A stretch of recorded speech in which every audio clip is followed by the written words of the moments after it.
con los barómetros anunciando un inminente temporal, al alba del día 21 de octubre, a unas 20 millas al sudeste del Cabo Trafalgar, la batalla es inevitable. Durante más de 12 horas, la flor y nata de las marinas más potentes de la época miden sus fuerzas en un combate tras el que nada será igual. Españoles, británicos y franceses darán ejemplo de valentía, sacrificio y sentido del deber, en un enfrentamiento trabado y confuso donde la genialidad de Nelson brillará por última vez. Así que, oído al parche, porque hoy nos vamos a la batalla de Trafalgar.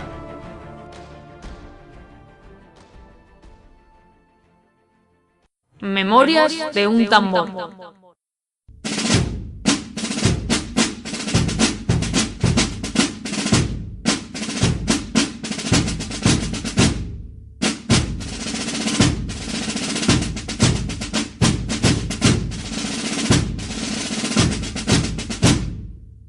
Hola, bienvenidos de nuevo, otra vez a estos programas. Hoy toca Trafalgar.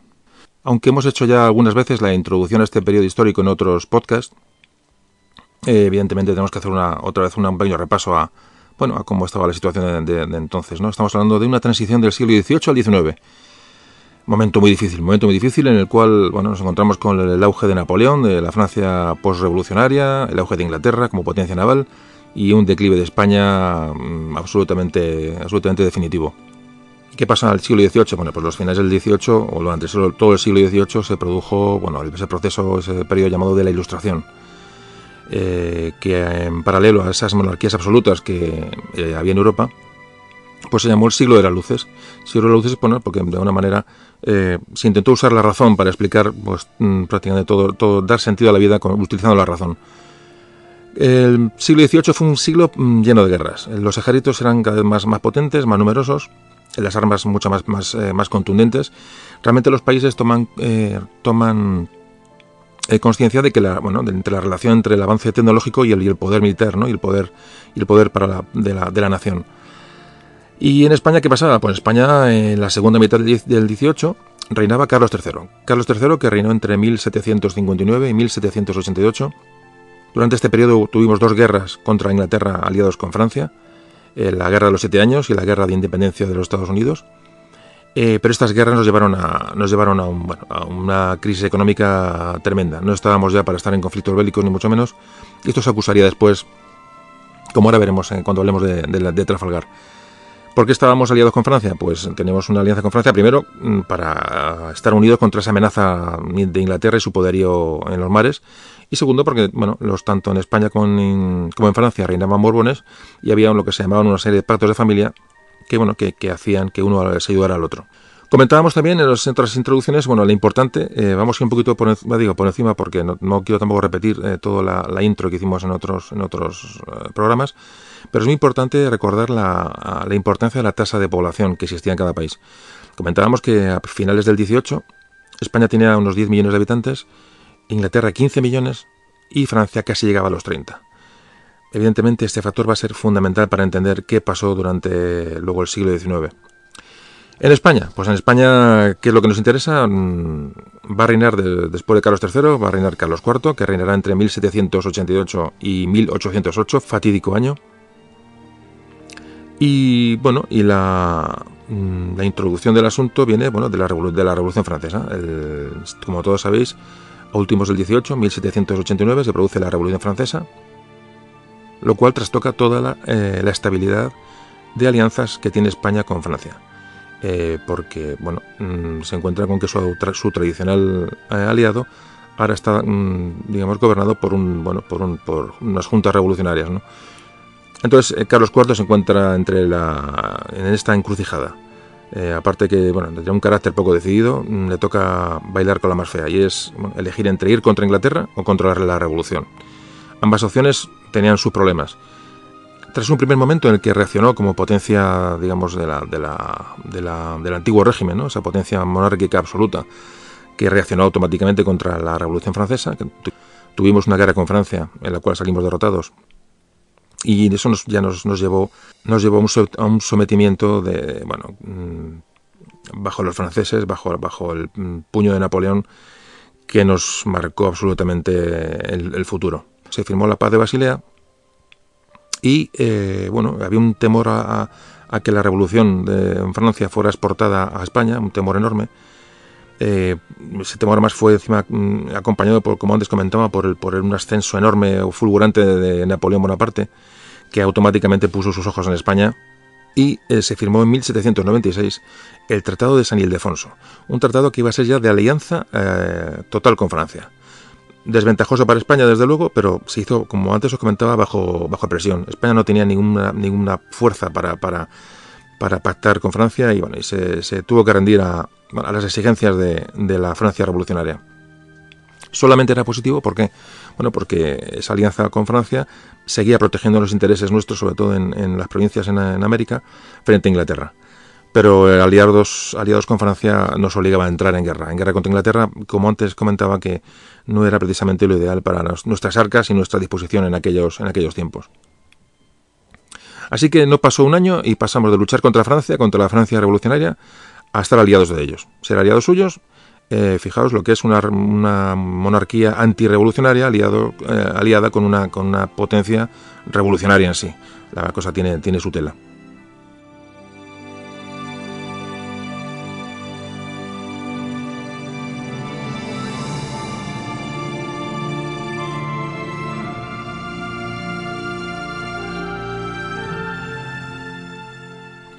La siguiente guerra, ya aliados con Francia, comienza en 1796 y durará hasta 1802. Recordemos que Trafalgar se produjo en 1805, es decir, esta guerra que vamos a tocar ahora muy por encima no llega a Trafalgar. Bueno, pues esta guerra supuso ya la bancarrota casi definitiva del tesoro español. En esta guerra se produjeron dos batallas que luego hablaremos de ellas. La batalla del Cabo San Vicente y la batalla del Nilo, o la batalla de Abukir. Te digo que luego vamos a comentarlas un poquito por encima, por la incidencia que luego pudieron tener en Trafalgar. Durante esta guerra también hubo un asedio de los ingleses a Cádiz, y hubo un intento de conquista de Nelson de Tenerife, durante el cual perdió un brazo. También durante esta guerra, comentábamos también en las anteriores introducciones, que se produjo una guerra con Portugal, la llamada Guerra de las Naranjas. Guerra de las Naranjas porque parece ser que Godoy le mandó unas naranjas de la zona a María Luisa de Parma, la mujer de Carlos IV, lo cual, bueno, pues avivó más los rumores sobre una supuesta relación entre el valido de Carlos IV Godoy con su mujer, con la reina María Luisa. Bueno, el caso es que esta guerra también fue una cosa forzada. Realmente fue una miniguerra, ¿no? ¿Qué se intentó aquí?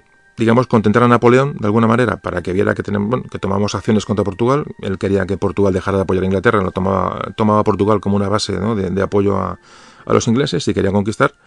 Y Inglaterra también se lo tomó mal porque atacamos a un aliado, y Portugal, por supuesto, se lo tomó mal porque le atacamos a Portugal. Quiere decir que lo que puso las cosas aún mucho más complicadas con todos, ¿no? Bueno, pues esta guerra va a terminar, la guerra, no la de las naranjas, hablo de la guerra contra Inglaterra, acabó en 1802 con la paz de Amiens, con realmente todos los países absolutamente agotados del esfuerzo bélico. Y esta paz va a durar solo un año. ¿Por qué? Pues porque Napoleón tenía sus tropas, tenía prácticamente 200.000 hombres preparados para invadir Inglaterra. Es decir, la tensión que se vivía entre Francia e Inglaterra era absolutamente terrible. Y por eso digo que este periodo de entreguerras solo duró un año. Estaba Napoleón pendiente, de tener una superioridad naval en el Canal de la Mancha para lanzar sus tropas sobre terreno británico e invadir Inglaterra. Este fue el motivo por el que Napoleón no invadió España antes, está claro. Necesitaba tenernos como aliados, y sobre todo necesitaba nuestra flota. Una flota que no era la mejor de nuestra historia, pero desde luego era una flota fuerte y con una gran capacidad todavía. Inglaterra, ¿qué pasaba? Pues que veía como Napoleón preparaba sus tropas al otro lado del canal. Veía cómo además Napoleón estaba intentando bloquear el comercio con Inglaterra en todo el continente europeo. Era una política de aislamiento de Inglaterra, cerrándole los puertos europeos, lo cual llegaron los ingleses a acusar, y bastante. Y además también los españoles estaban acabando o controlando mucho el contrabando inglés en América, con lo cual Inglaterra empezaba a encontrarse realmente acogotada y debilitada económicamente por toda esta serie de cosas que hemos comentado. Esta tensión no se puede aguantar y, como digo, en menos de un año estalló otra vez la guerra entre Francia e Inglaterra. Inglaterra, apoyada por Austria y Rusia, pues lideró una nueva coalición contra la Francia revolucionaria. Y España, ¿qué pasó? ¿Qué hizo? Una España que estaba en bancarrota, como antes comentábamos, una España agotada por las guerras, un panorama realmente terrible. Pues lo que va a hacer es intentar pactar con Napoleón. Y propuso pagar a Francia una renta de 6 millones de reales mensuales para evitar la entrada en guerra. Un pago, una suma importante, que lo que hizo fue pues dejarnos las arcas más vacías de los que estaban. Inglaterra, ¿qué dijo ante este pago a Francia? Pues Inglaterra lo que pasó es que no aceptó ese pago. Dijeron que este pago a Francia, que evidentemente nos convertía en aliados de Francia, y que eso no lo iba a permitir. Los ingleses se tiraron a por nuestra flota, evidentemente, sin declaración previa de hostilidades, sin declaración previa de guerra. Hubo, por lo menos, he visto registrados al menos 7 u 8 ataques a barcos españoles en diferentes lugares de los océanos, todos, sin declaración previa de guerra, auténticamente esperpéntico.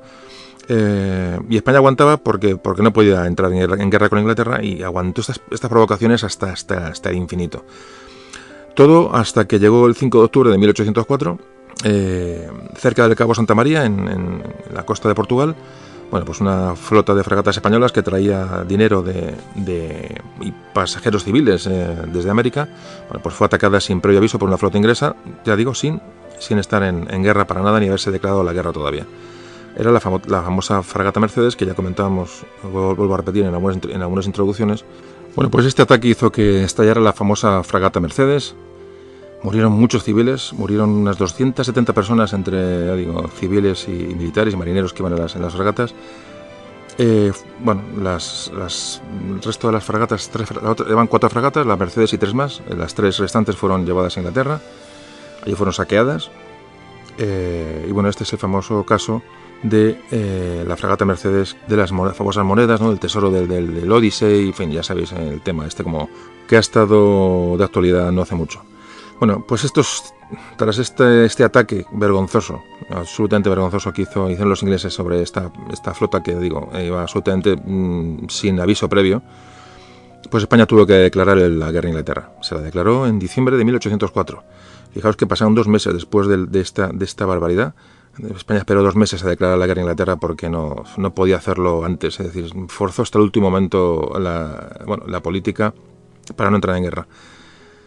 Y Napoleón, Napoleón cuando vio esto, pues fijaos, se frotó las manos, y ahora sí que veía a España como aliada, y veía como ahora España le ayudaría sin ningún tipo de condición. Como siempre comentamos, subrayar mucho lo crítico de la situación, que hace que esos momentos sean más importantes para nuestra historia, porque es cuando realmente nos defendemos en circunstancias desfavorables.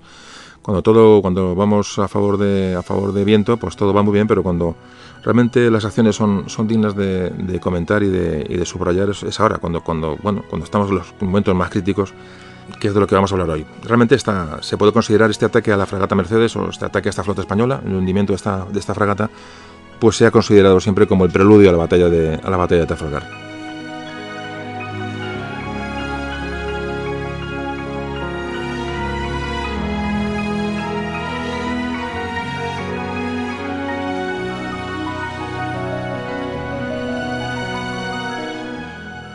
Y hoy tenemos una novedad, y es que vamos a presentar, por primera vez en estos podcasts de Memorias de un Tambor, pues tenemos un invitado. El primer invitado, y bien invitado primero porque es muy amigo mío,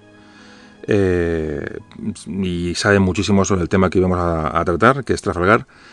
Y me ha apetecido que nos acompañe, y vamos a convertir un poquito el podcast de hoy en una pequeña tertulia sobre todos los sucesos que acontecieron en estos momentos, ¿no?, tan cruciales.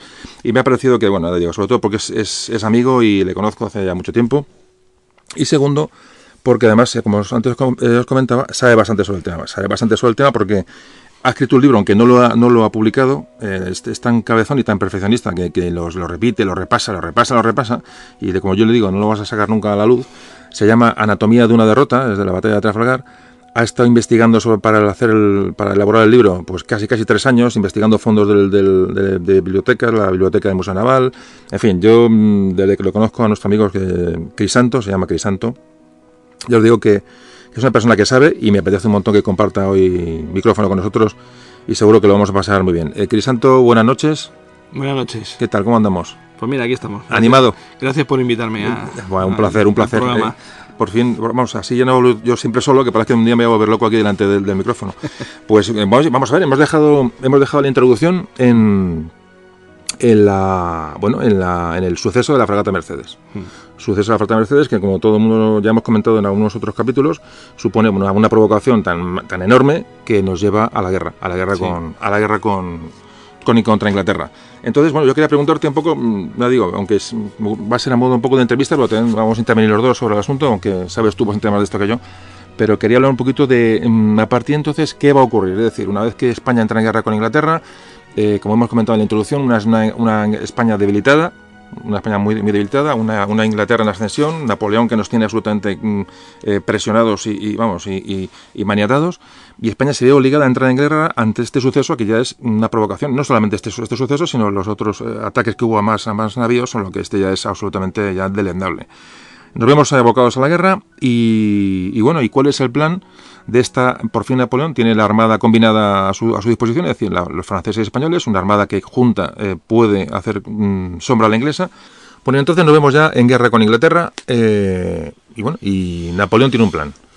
Lo que se ha conocido siempre como la distracción del Caribe. ¿En qué consiste, Crisanto, la distracción del Caribe? Bueno, pues como sabéis, la idea de Napoleón es despejar de barcos ingleses el Canal de la Mancha.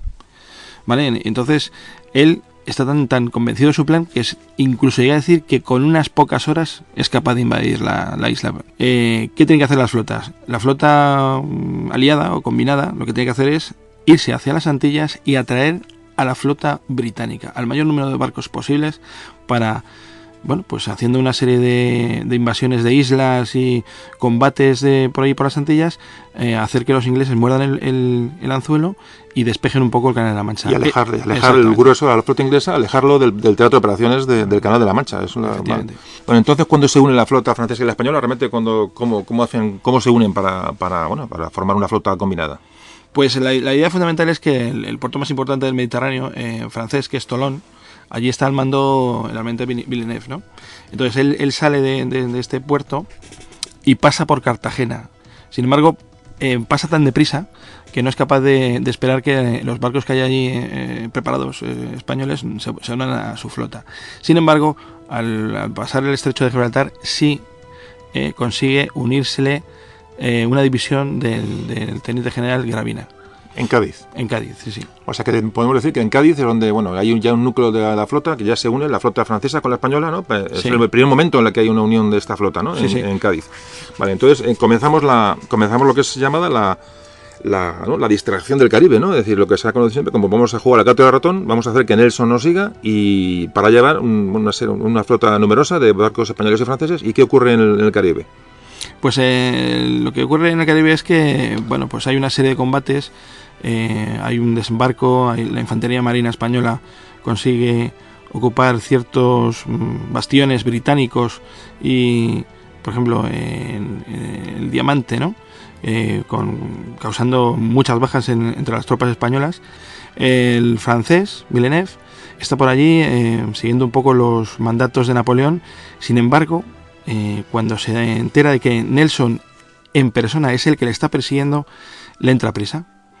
No consigue realizar todos los objetivos que le ha procurado Napoleón y precipitadamente vuelve a Europa. Bueno, aquí vamos a hablar un poquito y viene a colación el asunto, ¿por qué Villeneuve, que es el jefe de la Armada Combinada hispano-francesa, por qué tiene esta prisa por volver? Yo quería que nos comentaras un poquito, muy por encima. Siempre se ha hablado del efecto de miedo que tenía Villeneuve a Nelson, porque hubo un precedente en la batalla de Aboukir en el Nilo. ¿Nos puedes contar algo sobre esa batalla en la guerra anterior? Sí. Hubo ahí una batalla enorme cerca de, ya digo, lo que que se conoció como la batalla del Nilo, en la bahía de Aboukir. ¿Qué pasó ahí para que influenciara tanto a Villeneuve ese supuesto miedo a Nelson? Bueno, pues allí había llegado en 1798 la escuadra del Mediterráneo francesa, al mando del almirante Brace, que era uno de los más importantes que tenían los franceses entonces. Villeneuve estaba como contraalmirante. Y esta flota es para que Napoleón pues desembarque en Egipto y haga su campaña de Egipto, ¿no? Los ingleses, lógicamente, pues le persiguen. Quien le persigue es Nelson, que gracias a ascenso después de la batalla de San Vicente es contraalmirante y persigue a los franceses por todo el Mediterráneo sin encontrarlos, hasta que por fin, el 1 de agosto, los encuentra formados en línea en la bahía de Buquir. Bueno, hay que decir que ¿por qué estamos hablando de Egipto? Porque Napoleón fue allí con sus tropas de alguna manera para presionar al ya imperio británico en la India. Es decir, la idea de las batallas en Egipto son por eso, porque es una zona estratégica para ambos. En cuanto a Napoleón intentó ahogar a los británicos en sus comunicaciones con la India en la zona de Egipto, ¿no? La zona de lo que es el Mar Rojo.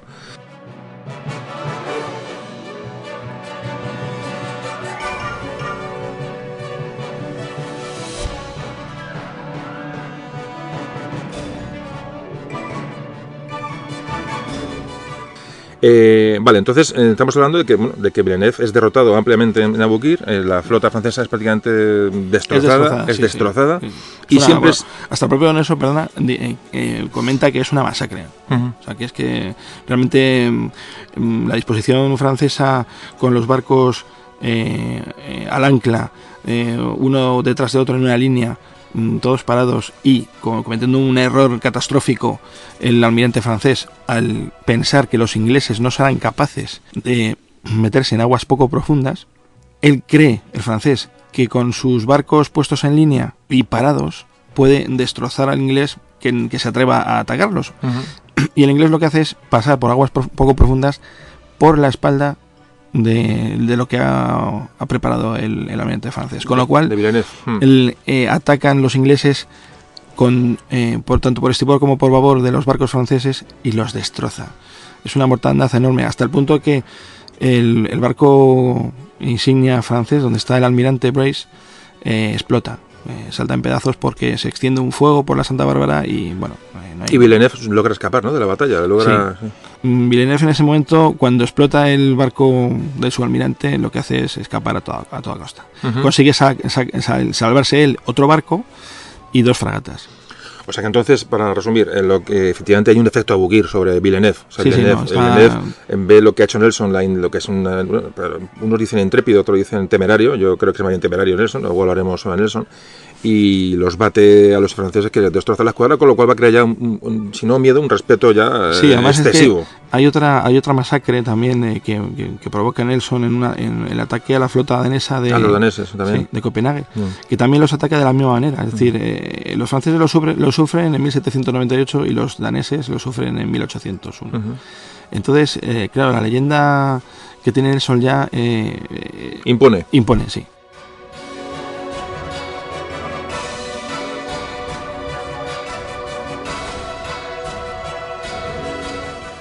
Bueno, entonces hemos visto un precedente de por qué Villeneuve, que le tenemos ahora mismo en el Caribe, con la flota hispano-francesa, dando vueltas, intentando despistar a Nelson, que le sigue, de hecho le sigue a Villeneuve. Es decir, y parece ser que Gravina, que va de segundo comandante de la flota, le dice a Villeneuve que vamos a aprovechar que estamos aquí para retomar, o sea, para reconquistar la Trinidad, para dar un golpe fuerte a los ingleses en el Caribe, y Villeneuve dice que no. ¿Y qué pasa? Pues se vuelve corriendo a Europa. Es decir, no ha desembarcado las tropas ni españolas ni francesas, que había una enorme cantidad de soldados. No ha desembarcado los pertrechos de artillería pesada de campaña. Da una sensación enormemente negativa. Sí. Es decir, la moral de este grupo de combate, de esta escuadra, cae en picado y empiezan a surgir ya críticas cara a cara al almirante. O sea, es decir, hasta sus propios generales se cruzan cartas cuando llegan a España, ¿no? Al final de este periplo, con Napoleón y con los ministros de entonces, que consideran a Villeneuve una persona irresoluta y bueno, pues que no toma decisiones, que sale corriendo, que en fin, una cosa bastante poco común visto hasta entonces, claro. Bueno, hay otro factor y ya hago un poco de inciso, es que este intento en el momento Villeneuve, lo que hace es salir del Caribe en cuanto sabe que Nelson llega por allí. Le llegan una serie de correos de fragatas que han detectado a Nelson por la zona y dice, y le entra ya las prisas por volver a Europa.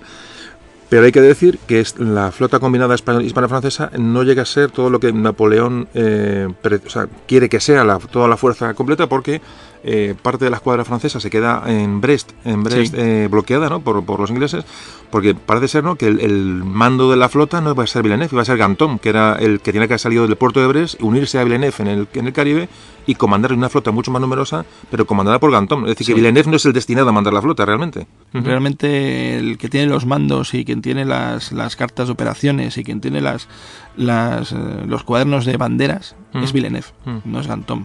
La idea de Ganteaume, claro, sí es verdad que cuando Napoleón se entera que Villeneuve vuelve del Caribe de esta forma tan sorprendente, en un momento de ira sí considera que Ganteaume se tiene que hacer con el mando, pero solo cuando se hayan reunido las dos flotas, no antes. Es decir, que Ganteaume se haría jefe de esta escuadra, o de esta enorme escuadra, para combatir en el canal, en el caso de que Villeneuve hubiera llegado a Brest y hubiera conseguido desbloquearlo, pero no es desde el principio la idea de Napoleón. Bueno, pues resumiendo el tema, tenemos a la flota hispano-francesa en el Caribe, con Villeneuve ya volviendo hacia Europa, sabiendo que Nelson está cerca, desobedeciendo a Napoleón, que le dice que espera una serie de días para que su campaña sea el hombre. Sí, y esperar a Alemán y a otros almirantes.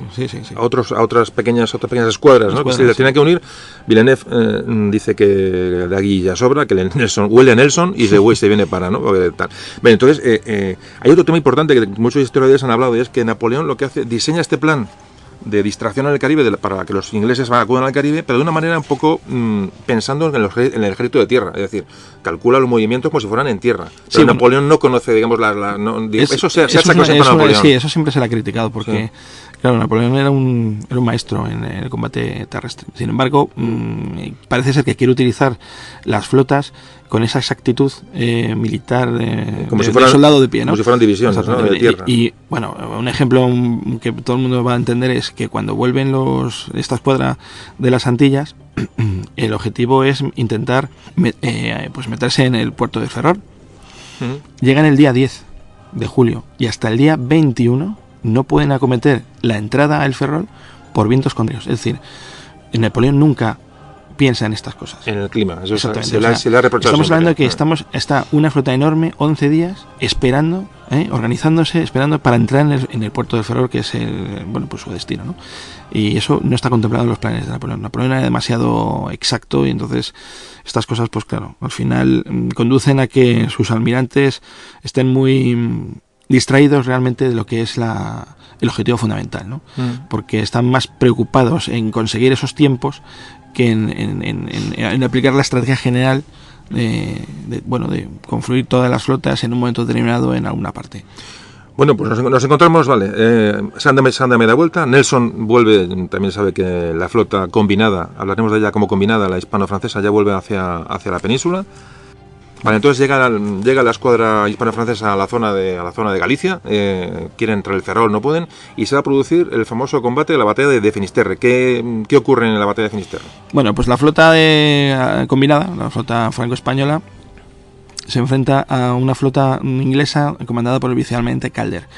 Son 21 barcos aliados contra 15 ingleses. La niebla, en fin. La cosa es que por una serie de maniobras que hace la flota combinada, los españoles son los que empiezan el combate. Son los que empiezan el combate y pierden 2 barcos. Aquí se produce un problema grave en las relaciones interaliadas porque el almirante francés se ha empeñado en combatir en línea, siendo su escuadra mucho mayor que la británica, tiene al menos 6 barcos que no luchan, que los podía haber utilizado para bordear o para intentar rodear la retaguardia inglesa. En fin, la cosa es que es un poco desastre el combate. Los españoles se luchan como jabatos. De hecho, hasta Napoleón se le ha oído textual decir que los españoles luchan como leones. Y tilda a Villeneuve como un cobarde porque ha dejado que 2 presas españolas, que no se dan cuenta los propios españoles hasta el día siguiente, hasta el día 23, por la niebla, que han perdido 2 barcos, sean represados por los ingleses. Y bueno, pues al final es un combate un poco confuso, pero que los españoles han perdido 2 barcos. Esto produce un malestar enorme entre los españoles. De hecho, Napoleón exige, por peticiones lógicamente de Gravina, de los mandos españoles, que los franceses y los españoles vayan ya contrapeados. Es decir, un barco francés, un barco español, un barco español, porque los españoles ven que sus aliados franceses no tienen muchas ganas de pelear.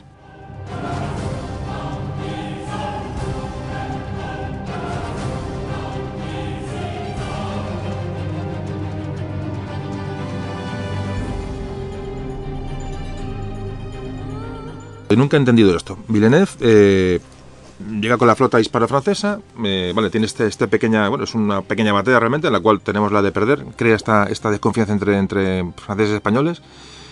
Como tú bien decías, a partir de ahora se exige que vayan unos sí y otros no, para que no ocurra otra vez de esto de que dejar vendidos a siempre a los mismos. Pero yo tengo una pregunta, ¿por qué Villeneuve no va hacia Brest, o sea, no va hacia el Canal de la Mancha, como tenía ordenado? ¿Y por qué va a Cádiz?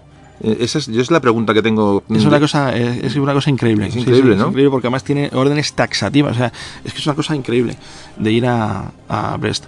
Yo creo que es fundamentalmente por una desorganización, que es lo que comentábamos antes de la exactitud en los tiempos que requería Napoleón y que no se producen con las flotas. Y es que tenía que estar en un crucero Villeneuve esperando un refuerzo de la flota de Roquefort, que es otra flota que no está bloqueada.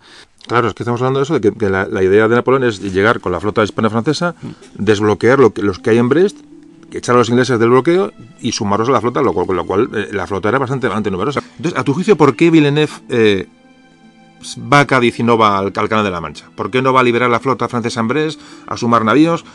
¿Por qué se va a Cádiz? Porque realmente es el momento crítico de la campaña. Él está obsesionado con su inferioridad. Entonces, lo que tiene es miedo, en realidad. O sea, no hay ninguna explicación que sea lógica, porque, bien, es verdad que tenía que haber un refuerzo con la flota de Roquefort, que no estaba bloqueada, pero el hombre, al no conseguir ese refuerzo, toma la decisión de ir a Cádiz porque en Cádiz está el Santísima Trinidad, que es uno de los barcos más grandes del mundo. Sí, es decir, se quiere reforzar. Claro, hay barcos españoles que no se han sumado antes a la flota combinada. Está obsesionado con que después del ataque de Finisterre ha perdido unos barcos y entonces él cree que con menos de 20 barcos no va a ningún sitio. Entonces tira hacia Cádiz. Y Cádiz es un puerto muy seguro, en principio, ¿no? O sea, lo que busca es refugio y renuncia a la misión principal de Napoleón, que es ir hacia el Canal de la Mancha. Es que estamos hablando de un despropósito. Claro, aquí se critica mucho a Villeneuve como el culpable de la derrota de Trafalgar, culpable de la derrota de la campaña, con una persona que le sobrepasan los acontecimientos, y estamos viendo que realmente es verdad.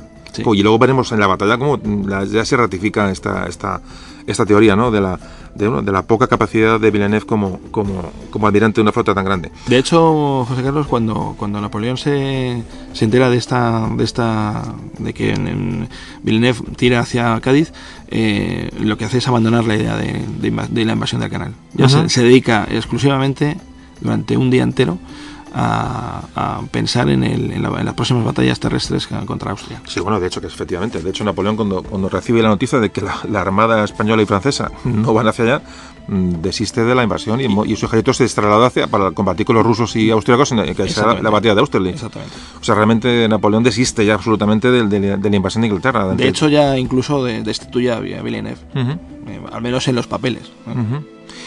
Bueno, pues recapitulamos. Nos encontramos con que la escuadra hispano-francesa ya va camino de Cádiz y les persigue, evidentemente Nelson. Ya sabe que se dirigen hacia allá. De hecho, Nelson, la escuadra de Nelson, que al llegar, digamos, a retornar a Europa, lo que hace es irse a Gibraltar. Y bueno, ya tiene noticias de que la escuadra combinada está en Cádiz, es decir, están los gruesos de las dos flotas están cerca. Y aquí es donde se va a producir vamos ya camino a la batalla.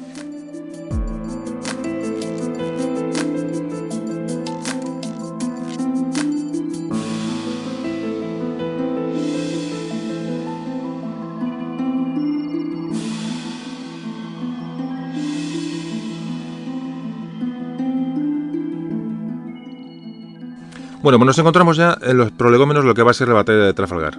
Parece que Nelson quería proteger, ¿no? Más que nada el Mediterráneo, era un poco la obsesión de Nelson, ¿no? Sí. Un poquito, ¿no? Por eso Nelson siempre está oscilando por el ámbito mediterráneo, es lo que él tiene la obsesión, ¿no? De alguna manera, ¿no? Él está convencido de que Villeneuve, cuando vuelve de las Antillas, va directamente al Mediterráneo.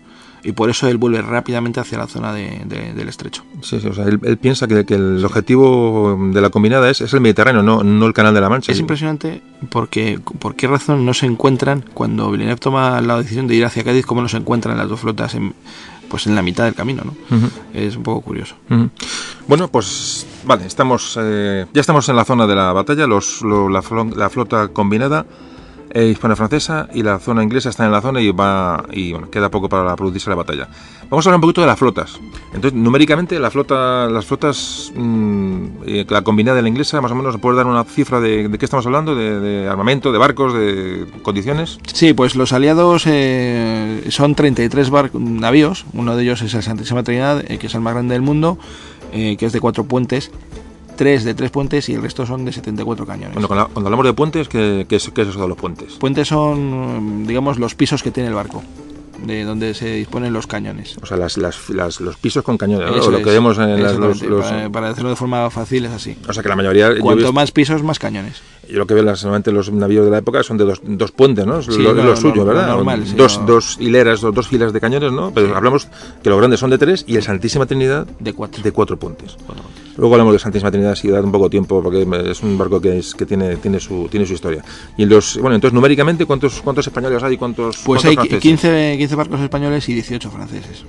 15 y 18. Y 5 fragatas francesas. Y 5 fragatas francesas que conforman la flota combinada. Flota combinada, ¿Y los ingleses de Nelson? Y los ingleses son 27 navíos, de los cuales 8 son de 3 puentes. 8 de 3 puentes. Este es un dato muy importante. Claro. Muy importante. Son menos navíos, pero más cañones. Más cañones. Porque cuando hablamos de cañones, vamos a ver, hablamos de cañones para que la gente se unida. Ahora hablamos un poquito más de lo que es un barco, lo que eran las batallas de la época, ¿no? Las batallas navales. Cuando hablamos de cañones en una batalla naval, yo siempre he dicho que las batallas navales es el momento.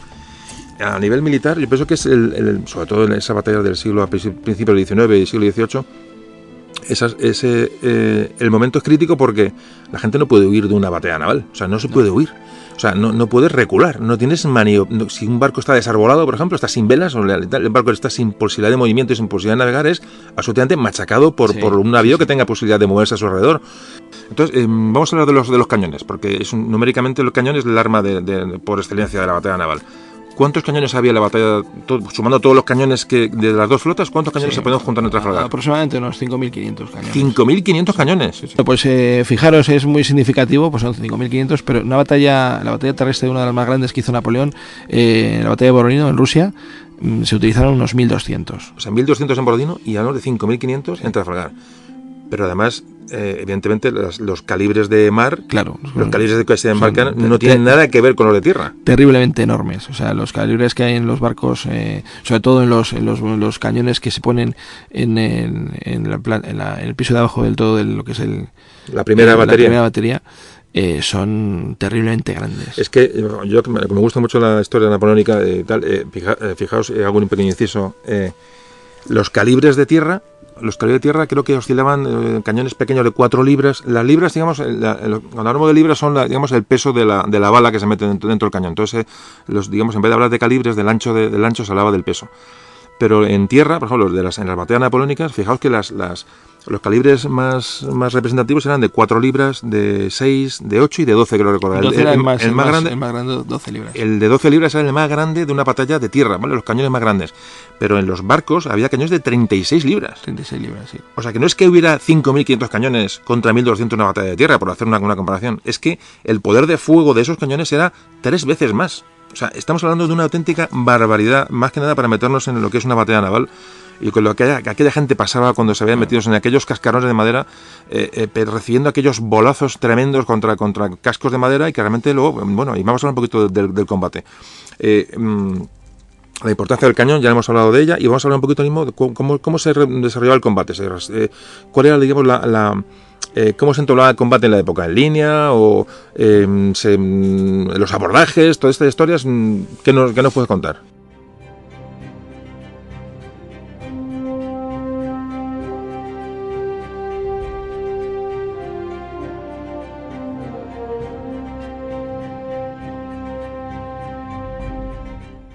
Bueno, hay, digamos, como dos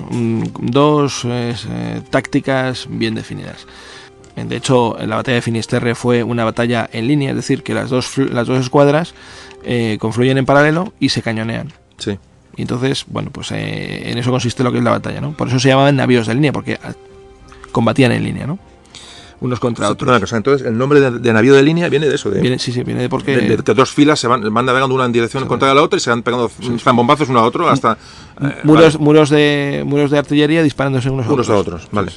Entonces, bueno, esta es la táctica general. Entonces, en que había luego ya cosas especiales. Es decir, por ejemplo, los franceses tácticamente lo que hacían era disparar a las velas, porque su objetivo era apresar barcos. Y en cambio los ingleses, que también hacían esto mismo, lo que sí era disparar al casco para matar a las personas que disparaban los cañones. O sea, hablando que los franceses lo que buscaban era, disparando a las velas, hacer que el barco perdiera la maniobrabilidad, el barco queda sin gobierno, ¿no? y luego va por él. Exactamente. Y luego va por él. El inglés lo que hacía es causar, digamos, mortandad y bajas directamente. Y destrozar el barco. Y disparar a los cascos. Porque los ingleses siempre tenían barcos. ¿Los españoles? Los españoles, al estar al mando de los franceses, lo que hacen es, pues eso, seguir las pautas francesas. Tácticas francesas, sí. O sea, disparar prioritariamente a la arboladura del barco, ¿no? A las velas y palos, ¿no? Para dejarlos sin... Bueno, eso en principio son las tácticas. Luego me imagino que en un combate en el mar, con el oleaje, con la falta de puntería de aquellos bichos, me imagino que la bala iría más o menos donde pudiera ir, ¿no? Pero bueno, en principio era la intención primera. ¿Con qué causaban el daño? ¿Con bolas de hierro o cómo era la historia? Balas de hierro. Balas de hierro. La bala rasa, que es la munición normal. Luego tienes la palanqueta, que es dos balas unidas por un eje, que se utiliza fundamentalmente para destrozar los mástiles y las velas, las jarcias, y dejar sin maniobrabilidad el barco y entonces poderlo machacar. Y luego tienes la metralla, que son sacos de bolas de acero o de bolas de hierro. Bueno, como tú dices bien, efectivamente tenían la bala rasa, la palanqueta para desarbolar los mástiles y las velas, y luego estaba la famosa carronada.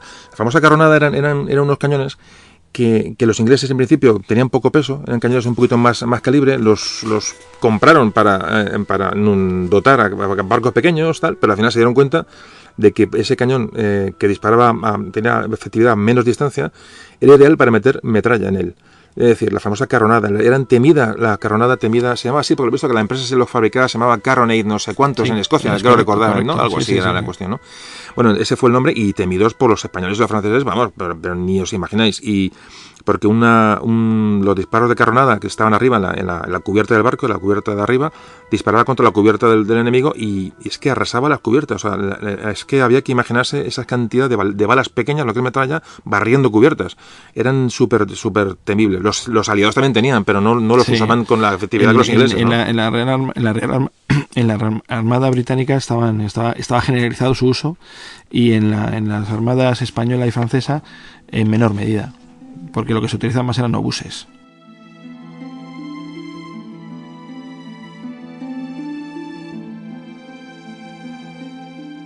Bueno, una pregunta que yo tengo siempre y con la gente que sabe de estas cosas, y ha estudiado y ha leído, y porque siempre hemos oído ese mito de las tripulaciones británicas que eran superiores a las francesas y españolas, que si disparaban tenían mucha más cadencia de disparo, que si eran mejores marineros, que si tal, que si igual. Yo no tengo una idea clara, he leído mucho sobre el tema porque Trafalgar, las campañas del 18 y me encantan el tema naval y he leído mucho y no tengo una idea clara. ¿Tú qué opinas sobre eso? ¿Es realmente, podemos pensar que los ingleses están más adiestrados, sean mejores marineros? ¿No? ¿Qué opinas? Bueno, vamos a ver. Tu opinión, porque realmente no vamos a dar aquí ninguna verdad, pero bueno. Eso es pura leyenda. O sea, ¿sí? Leyenda. Es verdad que los británicos parece que estaban como más profesionalizados o más organizados en lo que es las levas de marinería y demás, porque dicen que procedían de la marina mercante, ¿no? Normalmente los marineros de la flota británica, ¿no? Que eran ya marineros más o menos instruidos, no necesariamente, no. Las levas las hacían lo mismo que nosotros los hacían los británicos. Lo que pasa es que en los condados había una obligación de enviar personas como los quintos que ha habido en la mili, ¿no? Igual. Sí, pero entonces ya cambia la cosa. Estaba mucho más organizado. Claro, cambia. Sí. Pero no quiere decir que fueran mejores. No, porque están mejor organizados. Mejor organizados porque dependía su vida y su subsistencia británica del mar. Siempre se ha dicho que en esta batalla que íbamos los españoles descalzos, sin uniformes, con gente de prisioneros sin delitos de sangre, tal. Bueno, Habría alguno, porque desde luego una forma de redimir las penas era alistarse, efectivamente. Pero no es lo normal. Hombre, siempre se ha hablado ni es lo común. Siempre se ha hablado que sí, que había las tripulaciones, o sea, el famoso tema del problema de personal en la Armada Española. Eso sí que es un hecho. Teníamos menos gente acondicionada para llenar los barcos. O sea, completar tripulaciones. Pero es que en este caso no es correcto. Es que no en todos. Es decir, en el orden que se forma el 19 de octubre, ¿sí? Faltan 700 artilleros. En una escuadra de 33 barcos, 700 artilleros, teniendo en cuenta que son 7 por cañón. Exactamente, pues bueno, son 100 cañones. Eso significa que sería un barco entero. Sí.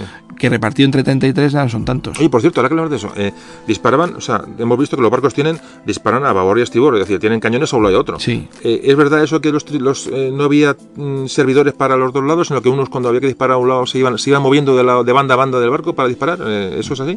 Sí. Sí. O sea, que realmente servían, o sea, tenían un cañón.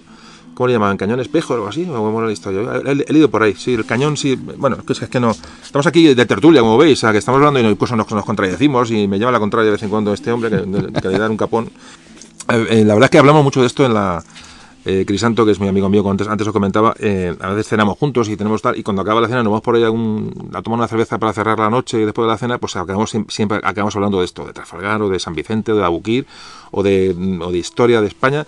A ver, lo pasamos muy bien, por eso se me ocurrió, digo, bueno, vente, y nos cuentas toda tu experiencia sobre el asunto. Por eso me sabe bastante. Estamos tocando el tema muy por encima, muy por encima. Además le da orden antes de empezar el podcast, decir, digo, no te metas en líos porque nos llevamos 6 horas. Entonces estamos hablando, le tengo aquí, le fui frenando, con gesto, diciendo, corta, tal. Y el hombre se está frenando porque sabe muchísimo sobre el tema. Pero bueno, es que no tenemos tiempo.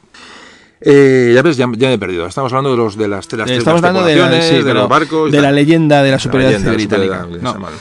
Primero, las dotaciones o las marinerías que había en ambas flotas eran similares. Es verdad que faltaban algunos artilleros que se suplen con artilleros de tierra, y en algunos barcos hay más de los que se consideran o son necesarios, ¿no? En Santísima Trinidad había más gente. ¿Y los mandos? Los marineros, o sea, los oficiales, la oficialidad española, francesa e inglesa, ¿vemos diferencias o no? No, para nada, son semejantes. Lo que pasa que, bueno, es verdad que la oficialidad española, sobre todo en los comandantes de barco o navíos, son gente muy preparada. Uh-huh.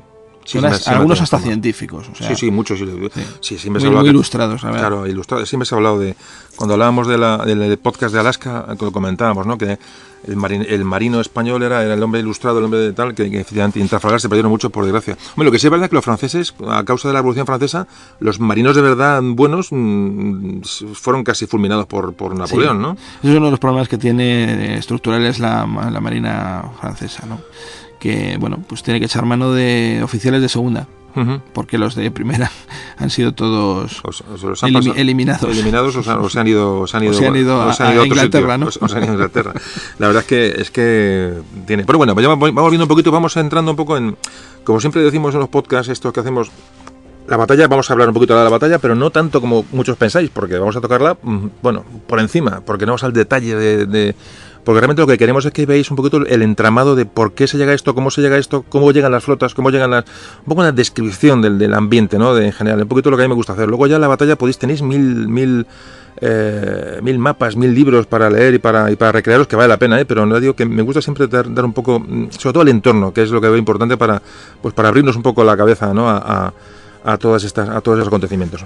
Bueno, pues hemos hablado de prácticamente, creo que no nos queda nada en cuanto a lo que es el combate naval. Bueno, por supuesto, combate naval, imaginaos un poquito ya lo que es, y no quiero entrar con el morbo de lo que es la batalla y la muerte y la mortandad, porque no me gusta nunca tocar esto en los podcasts. Creo que cada uno se imagina lo que aquí puede ocurrir, pero el combate naval, como antes decíamos, era terrorífico. O sea, los marineros con una descarga sobre una cubierta de un barco, de una carronada, era terrorífica, pero hablamos sobre todo del fuego famoso, el fuego de enfilada. ¿Qué es el fuego de enfilada? Sí, bueno, eso, como estábamos hablando antes, las tácticas que hacían en esta época, consistía fundamentalmente en combatir en línea, pero la idea fundamental, o el objetivo fundamental, era partir esa línea, es decir, disparar en enfilada significa hacer una T, que un barco sea perpendicular a otro, y el que está atacando por la proa o por la popa puede estrajar una andanada completa que arrasa todo el barco de proa a popa. A lo largo. A lo largo. O sea que la ventaja, o sea, el fuego de enfilada es cuando un barco se coloca en forma de T con otro, es decir, pero es la parte de arriba de la T, y dispara sobre el palito, para que la gente lo entienda, aunque sea un poco infantil, sobre el palito de la T, le dispara, claro, pero que recorre toda la cubierta y por arriba, por abajo. Proa a popa o de popa a proa. O de popa a proa. Sí. Sobre todo hablan la parte más débil del barco es la popa, ¿no? Donde está la zona de camarotes, ¿no? Esa zona que vemos tan bonita de los barcos, donde están las ventanitas, los balconcitos. Que es la más ancha, claro. La zona más ancha, y ahí imaginaos, entra una bala de cañón por esa ventanita del camarote del oficial de turno y recorre todo el barco de largo. Sí. Es decir, imaginaos no una bala, sino decenas de balas, ¿no? En un fuego de enfilada. Eso arrasaba un barco, ¿no? Que no solamente además consistía en matar a las dotaciones de artillería, sino que además se desmontaban los cañones. Sí, se acababa de desmontar. Un cañón de esos que pesaban miles de kilos, sí. Le pegabas un balazo y se acababa el cañón. Y ya no funcionaba ese cañón. Y se acababa el cañón, o sea, que se llama desmontar cañones. Exactamente. Claro, es mucho más fácil desmontarlos a lo largo, que están los cañones tienen mucho más frente que desmontarlos de frente. Exactamente. No, es importante, por eso cuando se buscaba siempre el fuego, o sea, buscar las popas de los barcos. Popas, y en el momento hay una descarga sobre una popa, bueno, de hecho ahora veremos la batalla, creo que era al Bucentaure, ¿no? Al del Villeneuve, la primera descarga que le mete el Victory lo destroza. Bueno, ahora hablaremos de la batalla. Bueno, que se nos ha olvidado comentar una cosa que de la leyenda británica de la cadencia de tiro de las dotaciones inglesas, ¿no? Sí. Que si disparaban hasta 3 y 5 veces más deprisa que los aliados, ¿no? Y eso no es cierto. En realidad, por una cosa muy sencilla, física pura. Es decir, uno de estos cañones disparando a esa velocidad hubieran explotado. Se hubieran calentado. Se calentaban, se ponían al rojo vivo y hubieran explotado porque lo primero que se hacía era cebar el cañón con una bolsa de pólvora. Si el cañón está al rojo, la bolsa hubiera explotado. La bolsa explota. Vale. O sea, que sí, la cadencia puede tener, bueno, pues sí, imaginamos que fueran mejores, que no lo son. O sí lo son, me da igual, no hemos cuestionado. Pero sí, esas cadencias que se han hablado, es imposible. Sí, porque a disparo de los españoles, los ingleses hacían 3. Eso es una... Pero claro, ¿en qué punto consideramos esto? Si esto lo consideramos cuando empieza la batalla a las 11:45, no es verdad. Si lo consideramos a las 12:30, claro, después de que casi 2 horas de que los españoles y los franceses están disparando a larga distancia, entonces puede ser verdad. ¿Por qué? Porque las dotaciones combinadas estaban agotadas. Uh-huh. Que esto es muy importante.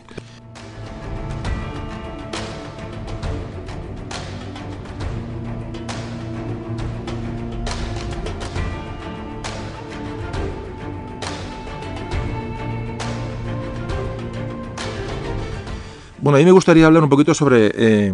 ya os digo que no me gusta el morbo de las batallas, de la sangre, porque bueno, son datos que hay que dar, evidentemente, porque como siempre digo, la guerra es parte de la historia, por desgracia, y no soy políticamente correcto, no. O sea, evidentemente, esto lo hago porque me gusta, porque me apetece, y digo lo que me apetece, y lo que me apetece es no meterme en detalles. Lo podría hacer, pero no quiero hacerlo. Pero sí me gusta que los que escucháis esto, sepáis el terror que sufría un marino, un hombre que cogieron ahí, pues yo qué sé, un tío de Barbate, dejaba a su familia, se alista a la marina por un sueldo probablemente miserable y se encuentra en aquel fregado. El fregado era el siguiente: como antes me comentó, las flotas, una vez que se encuentran una con otra, no hay posibilidad de huida.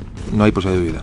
Entonces, lo que es una andanada de un navío contra otro, primero me imagino ese olor a pólvora, ¿no?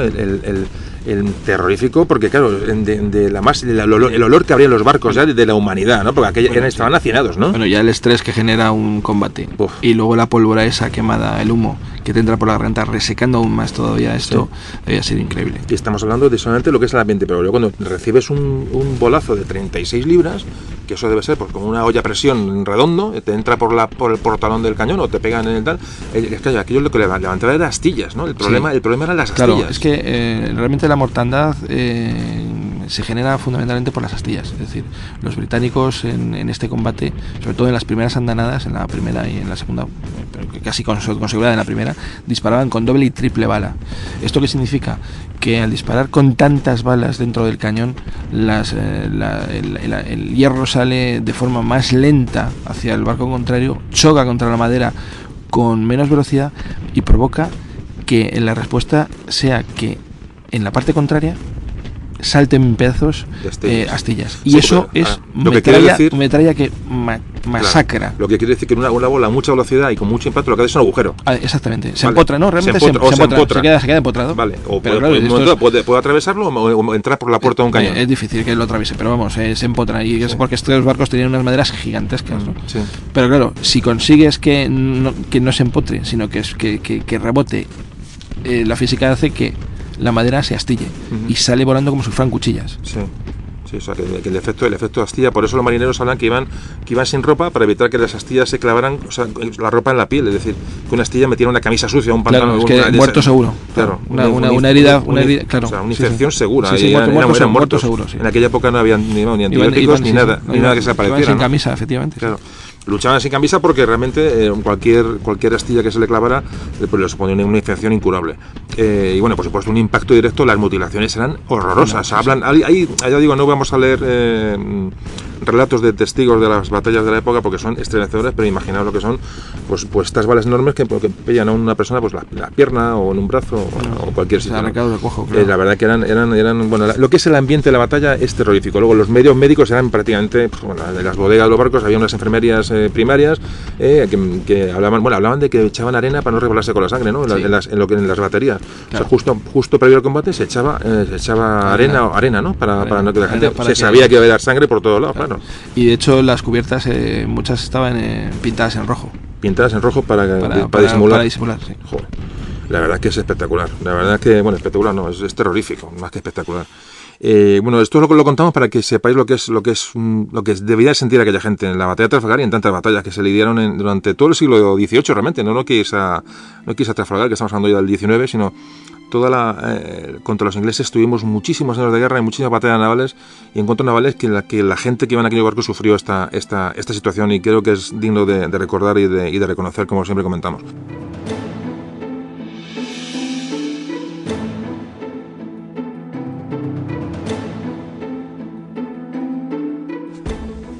Bueno, pues después de esta descripción vamos a los prolegómenos de la batalla. Tenemos las flotas, como antes comentamos, en Cádiz, la flota hispano-francesa en Cádiz, Nelson ya merodeando por la zona del estrecho.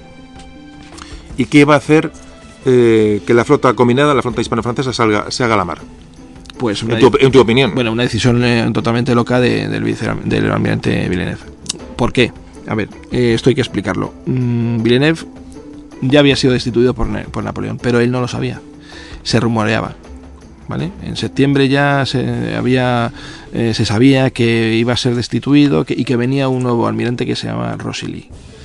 Entonces, el ministro de Marina francés, Decrès, es amigo personal de Villeneuve. Villeneuve fue su jefe en tiempos A. Entonces, siempre Decrès le ha defendido y le ha protegido. Y entonces le comunica que va a ser sustituido y que la única opción que tiene es, para redimirse con el emperador, es conseguir una victoria aplastante. Entonces Villeneuve se aliena. Su mente no piensa otra cosa que en recuperar el honor, en no ser destituido, en fin. Y desde primeros de octubre lo que está intentando es justificarse un poco, salir, no salir, combatir, no combatir. De hecho, los españoles, y Gravina al frente de la escuadra española, habla con Villeneuve porque quiere salir entre el 7 y el 9 de octubre, quiere salir a toda costa a combatir. Entonces se forma un consejo de guerra en el que los españoles dan la opinión que no les parece correcto porque ahora están protegidos por el puerto de Cádiz, que viene la estación del invierno y que el invierno va a provocar en la flota británica como un desgaste, como si hubieran combatido en una gran batalla, ¿no? Villeneuve acepta de malos modos esta resolución, pero yo creo que porque se quiere cubrir ante ese emperador que los españoles son los que no quieren combatir. De hecho, llegan casi a las manos y algunos oficiales se retan entre españoles y franceses. Sí. Sí, que habla la historia y habla todas las crónicas y todo lo que se ha escrito después, los partes de guerra que los tenemos ahí escritos, que me parece que hay un momento, como dice bien Crisanto, los franceses acusan a los españoles de cobardía. Sí. Los españoles lo que quieren es aprovechar la situación de ventaja. a que los ingleses están bloqueando, el bloqueo les va a suponer un desgaste, y además saben con lo que se van a enfrentar, claro. Es decir, es que lo saben perfectamente, entonces es absurdo salir a mar abierto, pero al final salen, ¿no? Al final salen. Exactamente, el 19 de octubre Villeneuve, sin contar con nadie, decide que quiere presentar batalla y da la orden de salida. En este caso Gravina ya no se opone, es decir, coge y dice, bueno, pues hay que hacer lo que dice el almirante. ¿Qué grado de eso, de sentido del pues del honor, ¿no? Del honor, del deber, de ser el... Villeneuve puede ser un inútil o no, pues bueno, de hecho parece ser que lo era, o lo fue. Y Gravina se pone bajo sus órdenes sin ningún tipo, sin pestañear. Claro. Le toca estar y... No, él ya lo ha intentado, es decir, él le ha explicado en sucesivas ocasiones que, bueno, pues le da su opinión y tal cual, y el francés nunca le hace caso. Entonces, pues nada, pues es una orden, pues es mi superior, yo tengo que obedecerlo y voy. Qué desastre. Vale, se hace la flota aliada a la mar. Salen del puerto de Cádiz, los ingleses ya están a la expectativa, es decir, con fragatas de observación, imagino. Claro, con ya lo saben, inmediatamente lo saben. El 19 de octubre ya lo saben. Y ahí vamos a explicar un poquito, eso bueno, si lo logro explicar, si te gusta cómo lo explico, me dices que ok. Porque es que quiero que la gente se entere muy bien. Claro, vamos a ver, muchos hablan sobre Trafalgar, evidentemente. A lo mejor alguien está escuchando esto y dice, esto ya lo sabía yo. La gente que escucha estos podcasts, gente bastante inquietud por la historia y estas cosas las saben. Pero el que no lo sabía, quiero que sepa un poco por qué se produce la batalla. Lo que vamos a contar ahora es clave. Sale la escuadra de Villeneuve la escuadra de Villeneuve, que es la escuadra combinada, la franco-española, y salen en fila, una hilera de barcos, uno detrás de otro, ¿vale? Que la gente se lo imagine. Salen, digamos, de Cádiz con destino hacia el Mediterráneo, ¿vale? Está el pan de Cádiz, van saliendo uno a uno, además parece que el día de la batalla, a primera hora de la mañana, estamos hablando del 21 de octubre de 1805. Sí. La flota hispano-francesa sale del puerto de Cádiz, sale en línea, uno detrás de otro, y con muy poquito viento, al parecer. El día 21 de octubre de 1805 parece que a la primera hora de la mañana hacía muy poquito viento, pero los barcos, esos navíos tan pesados prácticamente no se podían mover, y se preveía luego una tormenta. Los barómetros anunciaban tormenta, pero en ese momento el viento era muy escaso. Sale la flota aliada de Cádiz, entonces salen, como digo, uno detrás de otro, una hilera de... Bueno, José Carlos, de hecho, tardan 2 días en salir, sí. Desde el 19 de octubre. Sí. Hasta el 21. Sí, van saliendo 2 días. Sí, fuera se van esperando y van saliendo porque no hay manera. Salen unos remolcados con fragatas más ligeras, otro con botes de remos enganchados con cuerdas a los navíos y remando para sacarlo de allí. Imaginaos lo que es. Para que lo entiendan, nuestros amigos tendrían que mirar un mapa y ver cómo es el puerto de Cádiz, porque si no se puede entender. Claro. Imaginaos que solamente, efectivamente, se pueden mover por el viento o arrastrados, como estás diciendo tú, claro, de embarcaciones menores. O sea, la salida, salen con una penosidad terrorífica. Vale, se encuentran, entonces, bueno, al final salen fuera del puerto de Cádiz y forman una larga línea. Hemos dicho de 34 navíos, ¿no? 33 navíos de guerra, españoles y franceses, ya contrapeados, es decir, un francés y un español, más o menos, ¿vale? Sí. Había menos españoles, luego había zonas de 2 franceses, pero la escuadra, y es muy importante, sale en línea hacia el Mediterráneo, dirección Mediterráneo. ¿Qué es lo que va a ocurrir? Pues que cuando llegan los ingleses, es decir, cuando Nelson detecta la flota combinada, la flota hispano-francesa, lo que va a hacer es intentar cortarles esa línea, cortarla con dos columnas. Nos imaginamos la flota hispano-francesa con una línea larga de 33 navíos y los ingleses la avistan. Entonces lo que va a hacer Nelson no va a buscar el combate que antes comentaba Crisanto de ese combate en línea, es decir, 2 líneas que se van zurrando, las 2 paralelas, sino que Nelson va a intentar cortar la línea franco-española con otras 2 líneas de barcos, es decir, dos columnas de barcos. Una cortará por el centro y la otra va a cortar por la retaguardia. Bueno, aquí se produce un tema que es importante para mí, básico en la batalla de Trafalgar, y es que Villeneuve, en otro acto de no sabemos qué, lo que manda es virar a la flota. ¿Qué supone esto? Hacer virar una flota de 33 navíos enormes, cada uno con una concepción de ingeniería diferente, es decir, no navegaban todos tan igualmente rápido, es decir, unos viraban más lento, otros viraban más rápido. Mandar virar una hilera de barco de 33 navíos de línea, de muchísimas toneladas, hacerla virar con poco viento, es el suicidio. ¿Por qué es el suicidio? Porque primero se pierde un tiempo importante en la preparación del combate, cuando ven venir los ingleses, y bueno, antes de nada quiero decir que Villeneuve manda a virar la flota porque se quiere ir hacia Cádiz. O sea, busca el resguardo otra vez de Cádiz. Sí. hablan los historiadores de que él ya prevé que el combate puede ser una derrota, lo quiere salvar la mayor parte de barcos, la mayor cantidad de barcos posibles. Son interpretaciones que dan los historiadores, porque realmente no se sabe por qué Villeneuve manda a virar la flota. O tú tienes alguna explicación, ¿no? ¿Has leído, has encontrado alguna por qué manda a virar Villeneuve la flota? No, de hecho, en los libros de bitácora que he mirado de los barcos españoles, esto causa estupor. Causa estupor, y dices, ya está, estamos muertos. Estamos muertos. Estamos muertos, no es lo que lo dicen, estamos muertos. Pero los españoles y los franceses dicen, ¿qué hace este hombre? Sí. Es increíble. Es increíble. Bueno, pues Villeneuve, imaginaos esa... Además, virada en redondo. Cuidado, sí, una virada en redondo. Sí. Contra el viento. Contra el viento. Bueno, eso es un tema ya náutico, tal, pero bueno, pero sí. Pero fijaos vamos a ver, si os dais cuenta, ya una flota que sale lenta, cuando ve a los ingleses venir, claro, ve que vienen en dos columnas, ya eso le dice, ¿qué pasa aquí? ¿Esto qué quieren hacer? Detecta y dice, esto huele a derrota y manda a virar a la flota completa. ¿Qué ocurre con el viraje? Primero, que el viraje es lento. Y sobre todo, si ya se había logrado mantener una línea más o menos homogénea, fijaos que antes hablábamos que el problema de los fuegos de los barcos es el fuego de enfilada. Es decir, cuando un barco entra y dispara un barco por su popa o su proa, es el gran problema de la batalla.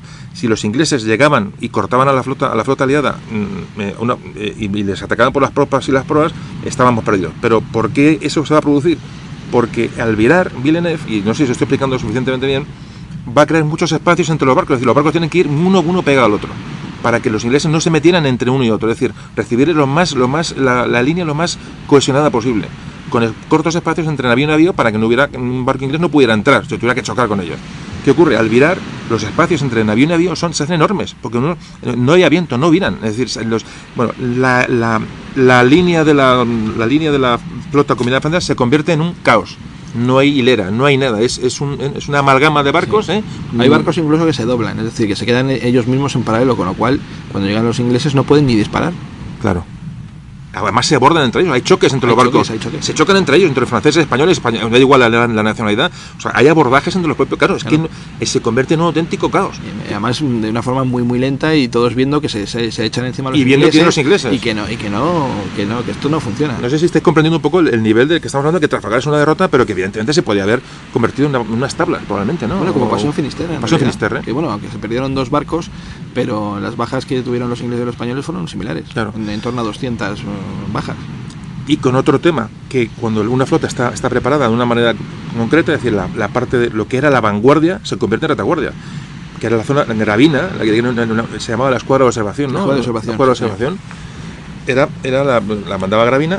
¿Qué pasa? Iba adelante, pero cuando se vira, se convierte en retaguardia. Es decir, la concepción táctica de la flota cambia por completo. O sea, es el desastre. Y sobre todo, ya os digo, los huecos creados y la falta de cohesión entre un barco y otro crean que los ingleses llegan con dos. Incluso se podría haber solucionado, porque Gravina, que ve el desastre, pide a Villeneuve funcionar independiente de la línea con su escuadra de observación, y Villeneuve le dice que no. Y entonces ya no hay nada que hacer. Es que es horroroso la cuestión esta. Yo es que estamos aquí hablando, estamos en una tertulia aquí, y cada vez que hablamos de esto, hemos hablado muchas veces, y yo digo, no es posible que ese fallo se pueda cometer. Bueno, pues se cometió, ya no tiene solución. Vale, los ingleses llegan. Entonces vamos a hablar de qué ocurre ahora. Se encuentran los ingleses con que la flota está absolutamente descolocada, o sea, van a entrar a placer entre ellos, va a ser una escabechina, pero ¿qué ocurre? Que ahora mismo, cuando los ingleses llegan, van a encontrar que lo que era la parte de vanguardia, mientras vira o no vira, es decir, van a compartir en superioridad. Imaginaos lo que es una línea larga de navíos hispano-franceses y dos columnas inglesas que entran, una por el centro y otra por retaguardia. Digamos, van a combatir en superioridad constante, mientras la vanguardia de la flota hispano-francesa da la vuelta y se mete en combate al ir en línea, una línea larguísima. Decían, ¿cuántas millas? Otra vez, claro. Otra vez. ¿Cuántas millas tenía la línea francesa? No sé cuántas millas, lo he leído por ahí alguna vez en un libro, es enorme. O sea, del primer barco al último era aquello, es que ni se veían. O sea, los ingleses dijeron, son nuestros. Además, le digo, la vanguardia cuando vira no llega al combate. Los ingleses van a combatir en superioridad de 3-1 constantemente. 3-1, 4-1, es el combate. Entonces, claro, nos barren. O sea, ahí realmente cuando quiere llegar a la vanguardia, que de hecho, la vanguardia vamos a hablar ya del tema, nos metemos en el tema de la batalla. Bueno, fijaos, Parece ser que tú cuéntame que tú sabes más que yo, pero el primer barco entran dos columnas inglesas, una la manda Nelson y otra Collingwood, y otra Collingwood, ¿vale? Las dos columnas inglesas que cortan la supuesta línea. Nelson, que le echa rojo evidentemente con el Victory, es el que va por el buque insignia francés, donde va Villeneuve. Sí, les busca. El Bucentaure. El Bucentaure, aquí con lo que es los nombres. Que está pegadito al Santísima Trinidad, que es otra de las obsesiones inglesas. Sí. Bueno, esa es otra también. Sí, el San Vicente se lo quieren cargar. Claro, el Santísima Trinidad, que era un barco, ahora así podemos tener un ratito, hablamos de él. Retomamos el tema. La flota combinada, efectivamente el Bucentaure, yo como otro francés, en inglés más o menos lo controlamos. Pero diremos los nombres como Dios nos ha enseñado a hablar sobre todo en francés. Españolizado. Pues el Bucentaure, y vamos a hablar del Bucentaure y así nos quitamos de rollo. El Bucentaure, que es el barco de Villeneuve, el buque insignia francés, va entre el Redoutable que es francés, y el Santísima Trinidad español, es decir, va más o menos protegido. Cuando ven llegar a Nelson con el Victory, Nelson lo que va a intentar batir al buque de Villeneuve, al buque insignia, al Bucentaure, ¿vale? Entonces, ¿qué ocurre? Le va a entrar por la proa. Imaginaos, Nelson quiere pasar entre Santísima Trinidad y el Bucentaure. Esa es la idea de Nelson. Sí, pero ¿qué pasa? El Bucentaure lo que hace es arrimarse a Santísima Trinidad y se pegan para que Nelson no pase. ¿Y qué hace Nelson? Coger la popa del Bucentaure. No sé si habéis escogido un poco la historia. O sea, Nelson va a entrar entre Santísima Trinidad y Bucentaure, pero se pegan los dos para evitarlo, y Nelson maniobra en ese último momento y en vez de entrar entre los dos, entra por detrás del Bucentaure. Es importante porque ahí se va a decir gran parte de, no la batalla, sino que es un poquito el hecho de armas importante.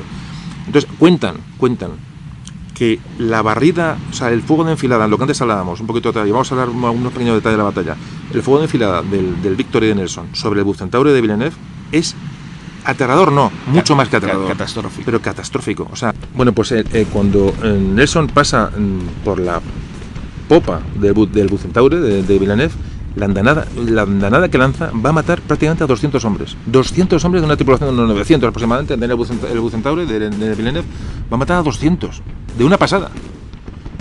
Por eso explicamos antes lo que es el fuego de enfilada, es decir, cómo las balas de cañón entran y atraviesan el barco de lado a lado, y es que es una auténtica barbaridad. De hecho, el Bucentaure queda prácticamente fuera de combate. Es que realmente una andanada de esas ya no es que mueran hombres, es que se destroza el barco queda ingobernable, los cañones se desmontan. Es decir, el buque insignia de la Armada hispano-francesa, iba a decir inútil de Villeneuve, no es inútil porque no me gusta tampoco hablar así en esos términos de la gente, al fin y al cabo era un tío que imagino que tendría también su si se pudiera defender, pues se había defendido. Quiero decir que realmente un inepto seguro. Pero ahí quedó el Bucentaure. Entonces quedó detrás, al lado tenía el de Santísima Trinidad, el Banco Español de 4 puentes. La palabra de Santísima Trinidad se le llamaba, era Pérez Galdós, se le llamaba la catedral, ¿no? El Escorial de los Mares, el Escorial de los Mares, le llamaba Galdós, ¿no? Era el barco, como antes comentaba Crisanto, el barco más grande del mundo. Tenía 140 cañones. Sí. Cuando el Victory, que era el barco más grande inglés, tenía 100. Sí. 100 el Victory y el Santísima Trinidad, 140 cañones. Y los ingleses están obsesionaditos por llevarla a Inglaterra, pero obsesionaditos. La batalla de San Vicente. Sí. Que era un barco de 4 puentes, imaginaos lo que son 4 puentes. O sea, 4 pisos de cañones. Tenía 140 cañones, pero eso era una auténtica barbaridad. Por lo visto no era muy manejable, ¿no? Sí, era lento, claro. Sí. Estaba hecho un poco a lo bestia, pero entonces tenía problemas de navegabilidad. A veces se inundaban las partes de abajo porque cuando se escoraba mucho. Claro, sí, con viento fuerte sí, no podías utilizar la artillería de abajo porque estaba de la primera caballería, porque se inundaba. Sí. O sea, era un barco que se hizo un plan y dice, bueno, nosotros somos más burros que nadie, ¿no? Sí, pero imponía un montón. Claro que imponía. De hecho, era un poco la obsesión de los ingleses era coger a Santísima Trinidad. Pues a raíz de esto ya empezamos la batalla. En Santísima Trinidad acuden a ayuda del Bucentaure. El Redoutable, que es otro barco francés que va detrás del Bucentaure, es el que entra en combate con el Victory, y muy rápidamente se va a producir la muerte o la herida de Nelson, ¿no? Sí, la herida mortal. La herida mortal. De un tiro del Redoutable, ¿no? Redoutable, sí, uno de los soldados de infantería que van en los barcos franceses y españoles, desde una altura determinada, pues un disparo perdido seguramente pues le alcanza en la espalda, y es una herida mortal. O sea, yo creo que él lo sabe, Es pronto, vamos, son los primeros lances de la batalla. Es justo cuando quedan, al momento de pasar por la popa del Bucentaure y ya el Redoutable cierra un poco el camino del Victory, que queda pues eso, digamos como emparejados los tres, ¿no? Sí. Y en ese momento es cuando recibe la herida mortal. Sí, estamos hablando que la batalla comienza a eso de las 12 y algo, ¿no? Empieza la batalla. Bueno, ¿no? cuando corta Nelson son las 12:20. 12:20. Sí, 12:30, 12:20. Bueno, pues ya estamos en plena batalla y imaginaos lo que es, los franceses intentan abordar el Victory. O sea, se acercan, ven que la única solución es el abordaje, ¿no? Pero los disparos de carronadas los arrasan, las cubiertas. Es que vamos a ver, la táctica francesa era el abordaje. De hecho, el Redoutable, que es impresionante, lo voy a contar, cierra las puertas de los cañones, no dispara al Victory. El Victory al final de la batalla tiene 92 impactos. 92. Y el Victory podía hacer 100 de una andanada. Entonces, ¿qué significa esto? Que los franceses no dispararon los cañones. Lo que quisieron era asaltar el barco. Y claro, los ingleses tenían la carronada. Claro. Y los masacraron a sangre, o sea, fue increíble. Sí. La masacre es increíble. De hecho, las bajas francesas son terroríficas en la batalla. Luego hablamos poco de las bajas, pero los franceses tuvieron muchos muertos por eso, porque buscaron el contacto. Tiene su mérito, evidentemente. Los franceses y los españoles. Los españoles también, sí, bueno, pero los franceses sobre todo porque... Las masacres con las carronadas es que fueron antológicas, ¿no? Pero los intentos de abordaje, sobre todo al Victory, claro, intentar cogerlo. Bueno, y hablamos, esta es la columna de Nelson. Entró por el Santísima Trinidad, Redoutable y Bucentaure, vale. Pero la otra columna de inglesa, que la mandaba Collingwood, entra a la altura de Santa Ana. Más o menos, ¿no? Es de Santa Ana, es otro barco español. Más que nada porque nos vamos a centrar en los barcos españoles, porque lo poquito que vamos a hablar de la batalla es un poquito bueno, vamos a centrarnos en los españoles, que para eso estamos aquí hablando de la Marina Española. Parece ser, cuentan las crónicas y los partes que se dan después de la batalla, que cuando entra Collingwood con el Royal Sovereign, creo que es el barco de Collingwood, sí, ¿no? Señor, exactamente. Entra igual ya en la fila no existe tal fila, ya como antes hemos comentado, aquello ya es un caos absoluto. Corta la línea o la supuesta línea franco-española a la altura de Santa Ana. Bueno, pues en Santa Ana hablan de que le recibe. Santa Ana es un barco de 120 cañones. 120 cañones, ojo, cuando estamos hablando. Dicen que la andanada que recibe el Royal Sovereign de Collingwood, que prácticamente lo escora, pero lo escora que prácticamente lo tumba. Lo tumba, sí. O sea, la andanada que recibe el inglés de Santa Ana, hablan de que prácticamente el barco lo vuelca. Además, no le da vuelca, evidentemente, porque es imposible. Sí, pero que se escora de una manera que llama la atención a todos los que lo ven. De hecho, ya no sirve. O sea, ese barco está destrozado. No, de hecho, no sirve el Royal Sovereign, sino que Collingwood abandona el barco. Sí. Dice esto, aquí no funden. No, es que se tiene que cambiar su bandera y tiene que cambiar la bandera y irse a otro barco, porque la andanada de Santa Ana sobre el Royal... Claro, esto los ingleses no lo cuentan, porque lo cuentan, pero la andanada de Santa Ana sobre el Royal Sovereign es tan impresionante que prácticamente le da la vuelta al barco. Esto es una de las cosas que demuestra que realmente la artillería española también estaba a la misma altura que la británica. Claro, porque aquí en este barco espera que pase el británico, espera que le machaque, porque pasa por la popa y le machaca, y se la devuelve. Sí. O sea, dicen, vale, me has hecho daño, pero ahora te voy a hacer yo pupa también. Sí. La andanada, de hecho, lo destroza. La andanada del Santa Ana, lo mismo que lo de las carronadas de los ingleses, la andanada de la famosa andanada de Santa Ana sobre el Royal Sovereign es una barbaridad, Imaginaos, por banda que tiene 120, pues tendría 60. Pon 60 balazos a la vez. De esos viajes de una de 36 libras sobre un barco todos a la vez, claro, casi le dan la vuelta. Y entonces el Royal Sovereign, que era el buque insignia de Collingwood, pues se queda prácticamente inutilizado. Y claro, ¿qué ocurre? Y decir, bueno, ¿y por qué no sigue la batalla en esa tónica? Porque la superioridad británica es enorme. El Santa Ana es rodeado enseguida por 3 o 4 barcos británicos. Sí. Porque la vanguardia aliada, que era nuestra, hispano-francesa, que ahora hablaremos del tema, no le da tiempo a virar, han cortado en superioridad. Imaginaos, si veis, me gustaría que vierais pondremos en Facebook, a ver si puedo poner un plano de la batalla de Trafalgar, o lo podéis ver en internet, en cualquier plano, y veréis lo que os estoy contando. Es decir, al cortar, la vanguardia no da tiempo a virar. O sea, es decir, cortan y son superiores. Cuando quiere llegar el resto de apoyo de la flota combinada, ya han vencido a los barcos. Además, José Carlos, en el desarrollo de la batalla, las puntas de lanza son Nelson y Collingwood dando un ejemplo impresionante a sus marinos, ¿no? Es que actúan en pequeñas divisiones de 5 o 6, 4 navíos que van todos al mismo objetivo. Claro. Y entonces los franco-españoles se van rindiendo.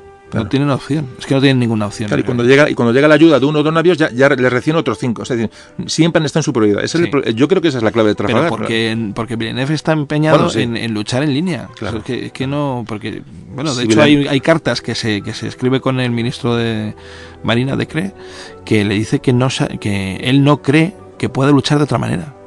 Es impresionante que no lo hayan destituido fulminantemente en ese momento. Pues no, ahí está.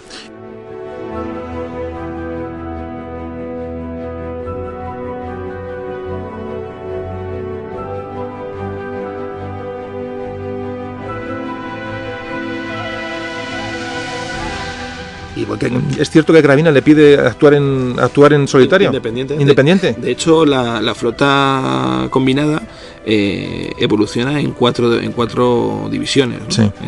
Vanguardia, centro y retaguardia, y la división de Gravina que era de observación y que precisamente estaba para estas cosas, porque además es que el español insistió enormemente en combatir, de tener la posibilidad de ser elástico, de forzar exactamente donde hiciera falta, ¿no? Y cómo obedece, ¿no? Y cómo obedece Gravina, es que ¿no? Es impresionante. Y Villeneuve se lo niega. Y es que se lo niega por banderas y todo el mundo lo ve y todo el mundo sabe que van a ir al desastre. Jo, la verdad es que es impresionante. Es impresionante porque además es una batalla que nos ha marcado. Vamos a ver, hubiéramos ido cosas como son Trafalgar, aunque se hubiera ganado, la flota británica era como se multiplicaba otra vez. Yo creo que no hubiera sido vital ganar Trafalgar tampoco. Hombre, no lo sé. Hablamos de historia ficción. Sí, ¿no? de luego. Pero el poder tener una victoria naval sobre los británicos que se consideran tan intocables hubiera dado una moral especial y diferente. Bueno, sí, hubiera cambiado, evidentemente. No sé. Sí, hubiera cambiado algo la historia. De hecho, a lo mejor Austerlitz no se hubiera producido, quizás. No, que Napoleón ya había abandonado, ¿no? Cuando se enteró pero Napoleón cambiaba de opinión así de repente. Sí. O sea, igual se para en mitad de Francia y vuelve otra vez a Napoleón. Yo qué sé. Sí. Esto es historia ficción. Historia ficción. Lo que pasa es que, seguimos dando la batalla. Pero sí fue definitiva para el final de la Real Armada. Ya te digo. Bueno, pues nos encontramos en plena batalla. Entonces, ¿qué ocurre? Ya digo, siempre en superioridad, es decir, como atacando los lobos al corderito, sí. van liquidando el Santísima Trinidad, por ejemplo, que es un barco que es enorme. Para que nuestros amigos lo entiendan, el símil de los submarinos alemanes, igual. Sí. Manadas de lobos, a por unos cuantos zas. Así fue. Claro, es así. Entonces, cuando llegan los refuerzos, ya llegan tarde, llegan y se encuentran otra vez en inferioridad. Es decir, son recibidos por barcos ingleses que están perfectamente organizados y saben a lo que van.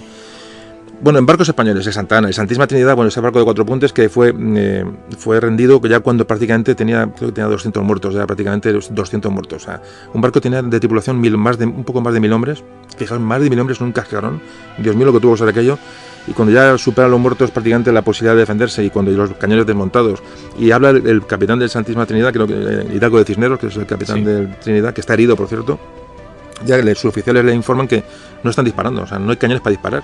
De hecho, caen los palos sobre todas las velas, las velas por las aletas del barco. Claro, la propia arboladura del barco y no pueden disparar. Porque es que además se puede producir un incendio. Se puede producir un incendio, correcto.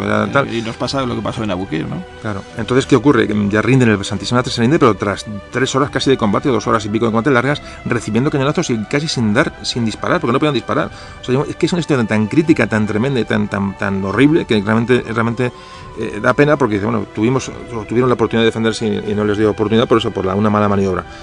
El Santa Ana igual, todos igual, fueron cayendo, pero con el acto de heroísmo, por ejemplo, ¿cuál tú crees que a ti cuál te gusta? Hemos hablado de esto. A mí el que me gusta mucho es de Churruca. Bueno, Cosme Damián Churruca. Sí. En su barco San Juan Nepomuceno. Sí. ¿Y por qué te llama la atención? Bueno, esto es impresionante porque él sabía que la maniobra les iba a llevar al desastre. De hecho, le hace una arenga a sus marinos y tal, y se pone en el alcázar a vista de todo el mundo a combatir, ¿no? Además da la orden de clavar la bandera, que significa no hay rendición. Es decir, de hecho, en unas cartas que se escribió con su hermano antes de salir de Cádiz, decía que quería la muerte, es decir, no rendiría el barco bajo ninguna circunstancia, y de hecho fue lo que hizo en realidad. O sea, solo murió cuando una bala le seccionó las dos piernas. La verdad es que el amor de Churruca también es un hecho muy ensalzado, ¿verdad? Como un ejemplo de patriotismo y de tal, pero realmente es cierto. O sea, el San Juan Nepomuceno, de hecho los ingleses luego parece ser que el San Juan Nepomuceno es de los poquitos que llevan a Gibraltar, ¿no? De los poquitos locos que logran llevar a Gibraltar. Y es lo utilizan como un honor a este hombre. Sí, lo utilizan luego para recepciones, ¿no? El barco, y ponen una placa al lado del camarote de Churruca. Pues sí, además le ponen Churruca, letras de oro, y está en Gibraltar, como un barco. Un barco para honor, creo que de honores, sí, para recibir embajadores o para recibir tal. Algo así, sí, la verdad es que esto es cierto, no es ninguna leyenda urbana. San Juan Nepomuceno estuvo luchando contra hasta 6 barcos. Hasta 6 barcos a la vez, hasta 6. El Santísima Trinidad estuvo con 4 o 5 en un momento de la batalla. 4 o 5 navíos rodeando un solo barco. Imaginaos que está, y el San Juan Nepomuceno hasta 7, hasta 6, 7. ¡Buah! ¡Qué horror! Es que claro, es que es imposible y con la bandera clavada, que eso es muy significativo. Y bueno, pues vamos hablando un poco de la fase de la batalla. Si os doy cuenta, bueno, ya vamos a hablar un poco también de un tema que siempre se habla mucho, es hay una parte, lo que era cuando vira la escuadra de Villeneuve, toda la combinada, lo que era la retaguardia, ahora es vanguardia, que es la famosa escuadra de Dumanoir, ¿no? Dumanoir, sí, Dumanoir. Españolizado Dumanoir. ¿Qué pasa con esa escuadra? Porque también parece que es básico en la batalla, ¿no? Porque esa escuadra... Dumanoir no obedece tampoco órdenes, no obedece porque órdenes. Villeneuve le manda señales de virar, porque claro, te ayuda al centro, que el centro es él, y no hace caso omiso. O sea, digamos... ya cuando al final, pues decide virar, pero decide virar, no sabemos muy bien para qué exactamente, lo hace de la forma más lenta posible, y cuando ve que efectivamente no hay nada que hacer, pues sigue su rumbo y es marcha. que imaginaos que ya no solamente que nos han cortado la flota por centro y retaguardia, sino que encima la parte de la vanguardia que podía otra vez virar para volver al combate, aunque fuera tarde, pero es que no vuelve. Dumanoir creo que lleva por lo menos 6 o 7 navíos, ¿no? De franceses, ¿no? Y lo que hacen, algunos son siete, sí. Y de hecho algunos se niegan a obedecer la orden de Dumanoir y van al combate, dos franceses. Dos franceses con dos narices. Y españoles, y todos los españoles, claro. Claro, no hacen caso al almirante francés y van al combate. Además, lo que antes decíamos, vuelven al combate, pero al llegar tan tarde van a entrar otra vez en franca inferioridad. Es decir, van rindiendo barcos los ingleses a barcos franceses y españoles, y cuando llega estos barcos de la vanguardia que se niegan a obedecer al francés, llegan y son barridos otra vez, porque vuelvo a repetir y no quiero ser pesado. Claro, uno detrás de otro. Claro, van llegando en inferioridad. Es un esfuerzo. Claro, es vano. Sí. Pero bueno, y entonces, la historia la trata como un cobarde a este francés, ¿no? Sí, bueno, de hecho, claro, dices, bueno, pero a lo mejor tomó la decisión porque sabía que había perdido la batalla, en fin, etcétera, etcétera. Pero es que se demuestra su cobardía en comillas, esto vamos a ponerlo así, porque vale. Porque su división, que queda reducida a 4 buques o 4 navíos, se rinde a otra división inglesa unos días después. Días después se rinde, simplemente con 36 bajas. Sí. Lo que demuestra que tampoco puso mucho ardor. No, y luego en el combate. Y acredita también que era un cobarde porque sus propios barcos se dan la vuelta, desobedecen la orden sabiendo que están incumpliendo la orden y van al combate sabiendo que les van a masacrar. Sí. O sea, es que es lamentable. O sea, ya no solamente, y no estamos llamando cobardes a los franceses, no, es este personaje en concreto. Los franceses luego se batieron en la batalla de Trafalgar como cualquiera. O sea, no se les puede reprochar a los franceses ni una gota, ¿no? de esfuerzo. Y bueno, pero lo que os contamos, fijaros la cantidad de condicionantes que se van sucediendo. Villeneuve, la escuadra, tal, Gravina no le deja maniobrar, cómo nos cogen en Frank, y luego, por supuesto, la osadía de Nelson en cortar a la flota con 2 columnas, que realmente, claro, es que nos hacen. En fin. Bueno, en los papeles españoles se habla hasta de 5 columnas. Sí. Claro, sí. Sí, que llegan 2, pero luego empiezan a buscar sus presas. Exactamente. Sí, claro. Claro, es que lo ven fácil. Dice, venga, nosotros 3 a por nosotros 3 a por y mientras llegan los otros en ayuda, ya si no los han rendido, los han batido de tal manera que no pueden reaccionar. Nelson era un magnífico estratega porque conocía muy bien a su enemigo. Conocía a Villeneuve. Después de la batalla de Finisterre, después de la batalla de Aboukir, él sabía lo que iba a hacer. Lo tenía muy claro. Y como sabía lo que iba a hacer, tenía muy claro cómo tenía que atacar y se lo dijo a sus oficiales. Y sus oficiales lo sabían de pe a pa lo que tenían que hacer.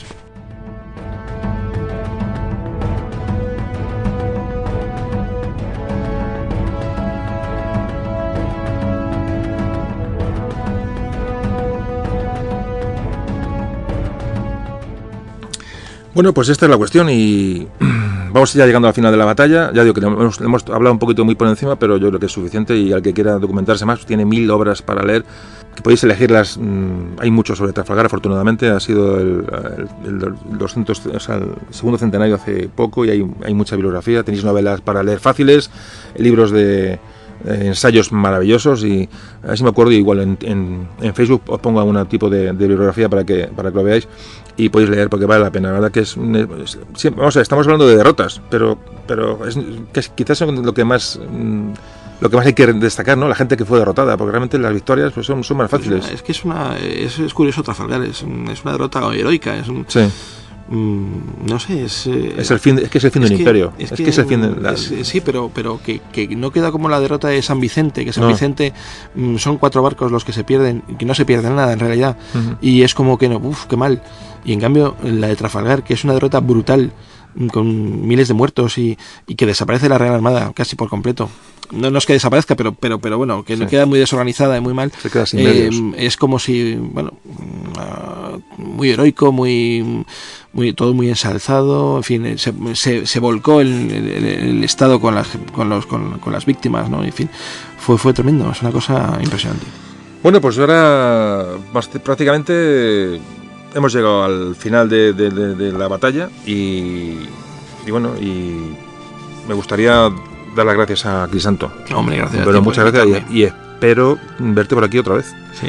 Te espero con Lepanto, por favor, que eres otro que te gusta. Le digo que Crisanto es una persona que sabe de verdad muchísimo. Además, bueno, ha contado, es que ya digo, se ha estado reprimiendo porque sabe mucho sobre el tema, ha leído mucho, ha investigado, no solamente el historia, o sea, no es la persona que lee libros de otros, sino que ha investigado, ha ido a ver documentos, ha elaborado teorías propias en el libro que os digo que tiene escrito y que no ha editado. Espero que se anime pronto. Y es una persona que sabe muchísimo, y además digo, y cuando nos juntamos por allá en alguna cenita y tal, y después de la cena nos vamos a un pub de estos, ahí, una cerveza cada uno, donde se puede hablar, efectivamente, que no haya música muy alta, y yo creo que ya nos conocen porque nos ven ahí siempre hablando de lo mismo, y un amigo más que siempre nos juntamos con estos temas, y nos gusta hablar de historia, y ya digo, y entonces, como siempre decimos, ¿para qué no vamos a guardar? Vamos a compartirlo, ¿no?, con la gente, y no, es bonito, yo pienso que es bonito. Sí. ¿Quieres decir algo a modo de despedida? No, la verdad es que el Lepanto es un reto muy interesante. Sí. Muy interesante. Claro. Lepanto es una batalla más que es en el entorno histórico. Pero bueno, de Lepanto lo haremos. Ya. Pues bueno, a modo de, no sé, una reflexión sobre Trafalgar. ¿Te ocurre algo ya? Y yo ahora seguiré, ya acabaré, además acabo ya, remato el programa con las bajas, con las conclusiones. Ya eso me quedo yo a hacerlo. Pero antes de hacerlo... ¿Qué se te ocurre? Yo creo que Trafalgar significa, por eso decíamos hace un momento que fue una cosa increíble la derrota, o magnificar esta derrota como heroica y tal, porque es que es donde surgen o se ven todos los valores hispánicos en realidad, es decir, estoicismo, valor, heroísmo, sacrificio. Y disciplina, porque sí, es decir, disciplina, es decir, absoluta, es decir, sabemos que vamos a ellos los crímenes luego en sus partes de guerra. Pues es estoicismo total español. Allá vamos. Sí, vamos a una muerte segura, pero vamos. Bueno, pues sabemos que tal, pero ahí que estamos. Es increíble. Vamos a partirnos la cara y es que es increíble. Realmente de Trafalgar trasciende un poco otros temas, y por eso quería tratarlo hoy. Y bueno, yo creo que más o menos ha podido quedar la cosa clara para todos. Pues Crisanto, lo dicho, muchas gracias. A ti. Y de verdad que te espero con Lepanto o con lo que se nos vaya ocurriendo. La idea no es del podcast no es traer mucho invitado, pero cuando tengo un amigo que sabe y además me encuentro a gusto con él y tal, pues ni lo dudo. Y espero que, ya te digo, que nos acompañes en otro viaje, sí. Otro viaje a la historia de España. Con mucho gusto. Pues muchas gracias. Gracias a ti.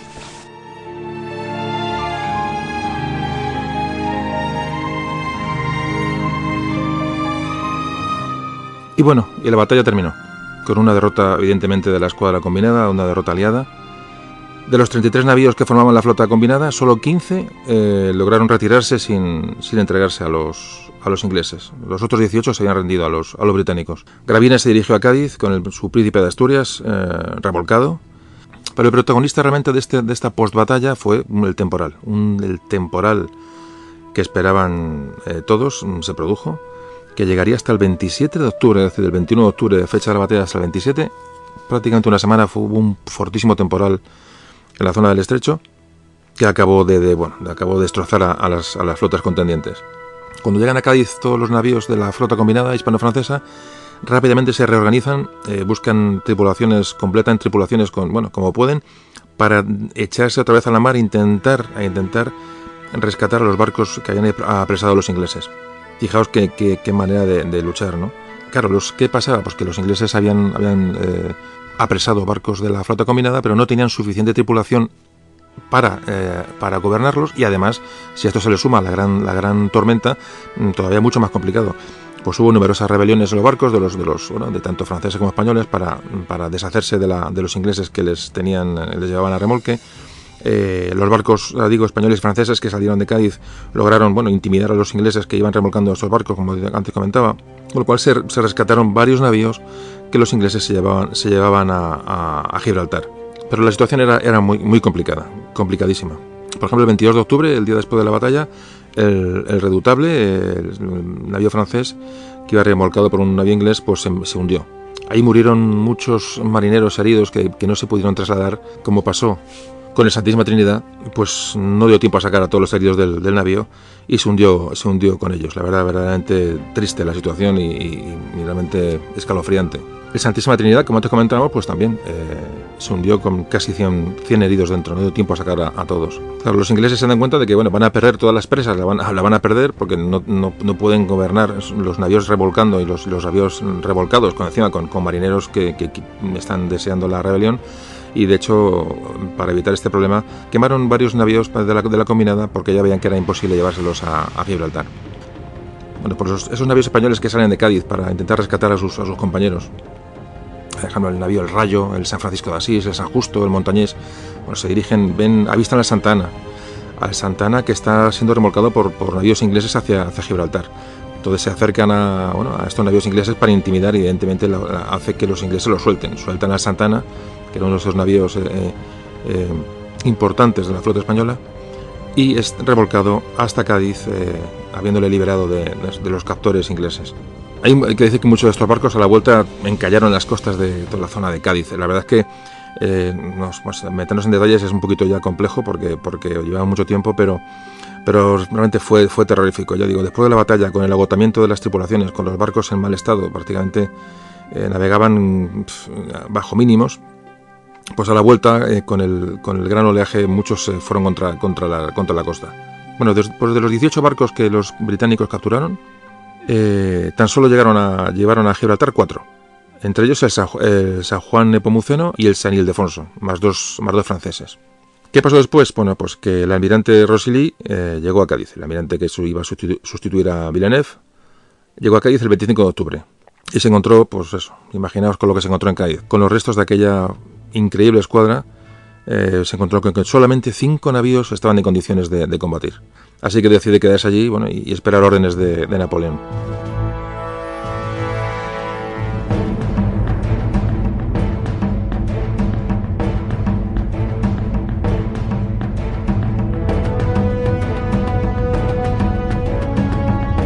El problema de las bajas ya no es solamente la cantidad de hombres, sino la calidad. Por ejemplo, la flota española perdió muy numerosos mandos y numerosos, de lo que estaba muy, muy, muy escasa, mandos y hombres de mar de los que ya nunca más se recuperó, nunca más. Mientras Inglaterra tenía repuesto y Francia también, porque realmente eran potencias ya consolidadas, España ya no solamente fue la pérdida material, que como antes comentábamos no fue tanta, sino que la pérdida el valor de algunos hombres que dejaron su vida en Trafalgar, esos muchos marinos ilustrados, ¿no? Y preparados y conscientes del momento que vivía España. Esa gente desapareció en Trafalgar. En Trafalgar se perdió mucho más que una batalla. Realmente, como siempre hemos comentado, Trafalgar supuso el fin del Imperio Español. Bueno, pues acaba la batalla y vamos a ver las consecuencias. Para cerrar el programa vamos a ver qué repercusiones tuvo esta batalla sobre todo en las 3 naciones contendientes. Inglaterra evidentemente fue la gran vencedora, consolidó ya su acreditado dominio en los mares y iba a poner en el punto de mira pues el Imperio Español. El Imperio Español, como tratamos en el capítulo de Buenos Aires, va a ir a por nuestras posesiones ya prácticamente con el Atlántico prácticamente en su poder.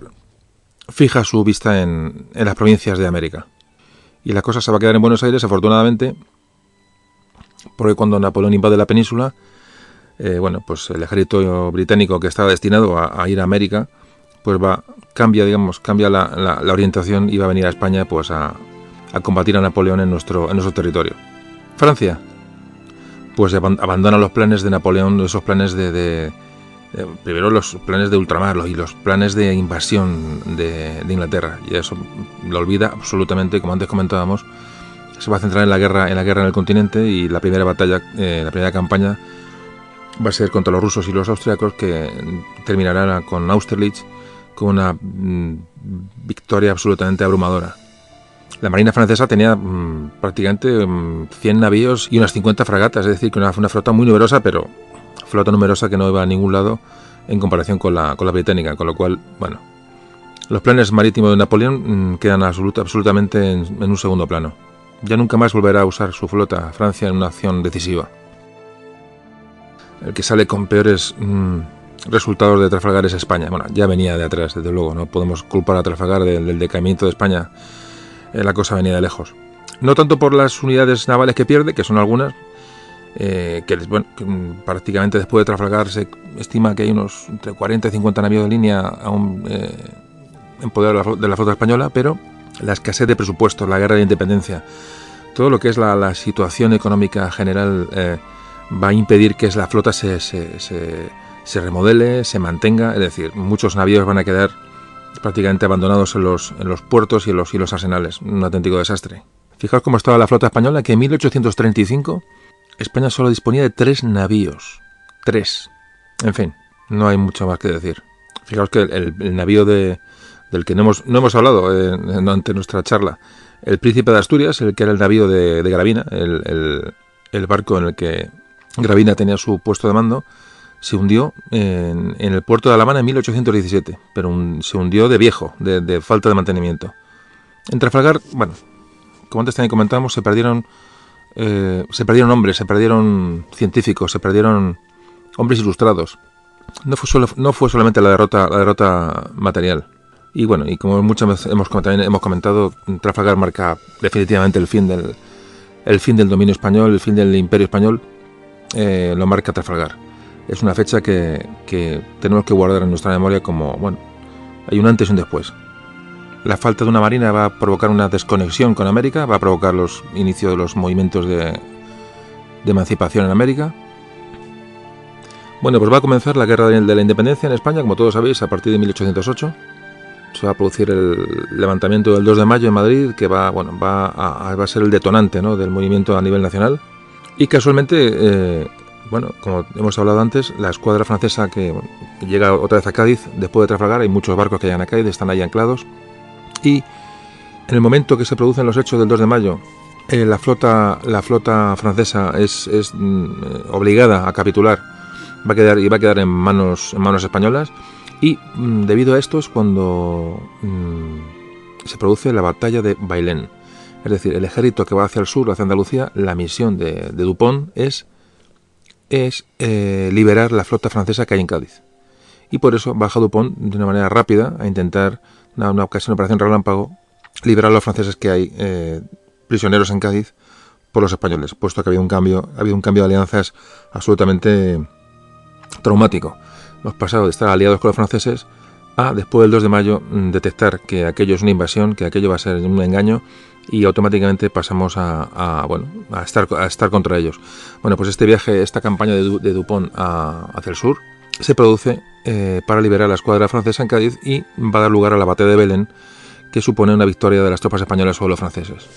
Bueno, pues Bailén va a dar lugar a una invasión de Napoleón en persona de la península ibérica, y la guerra de independencia se va a generalizar. Se va a nombrar a José I como rey de España, se va a quitar en medio a los dos peleles y algo más de Fernando VII y Carlos IV.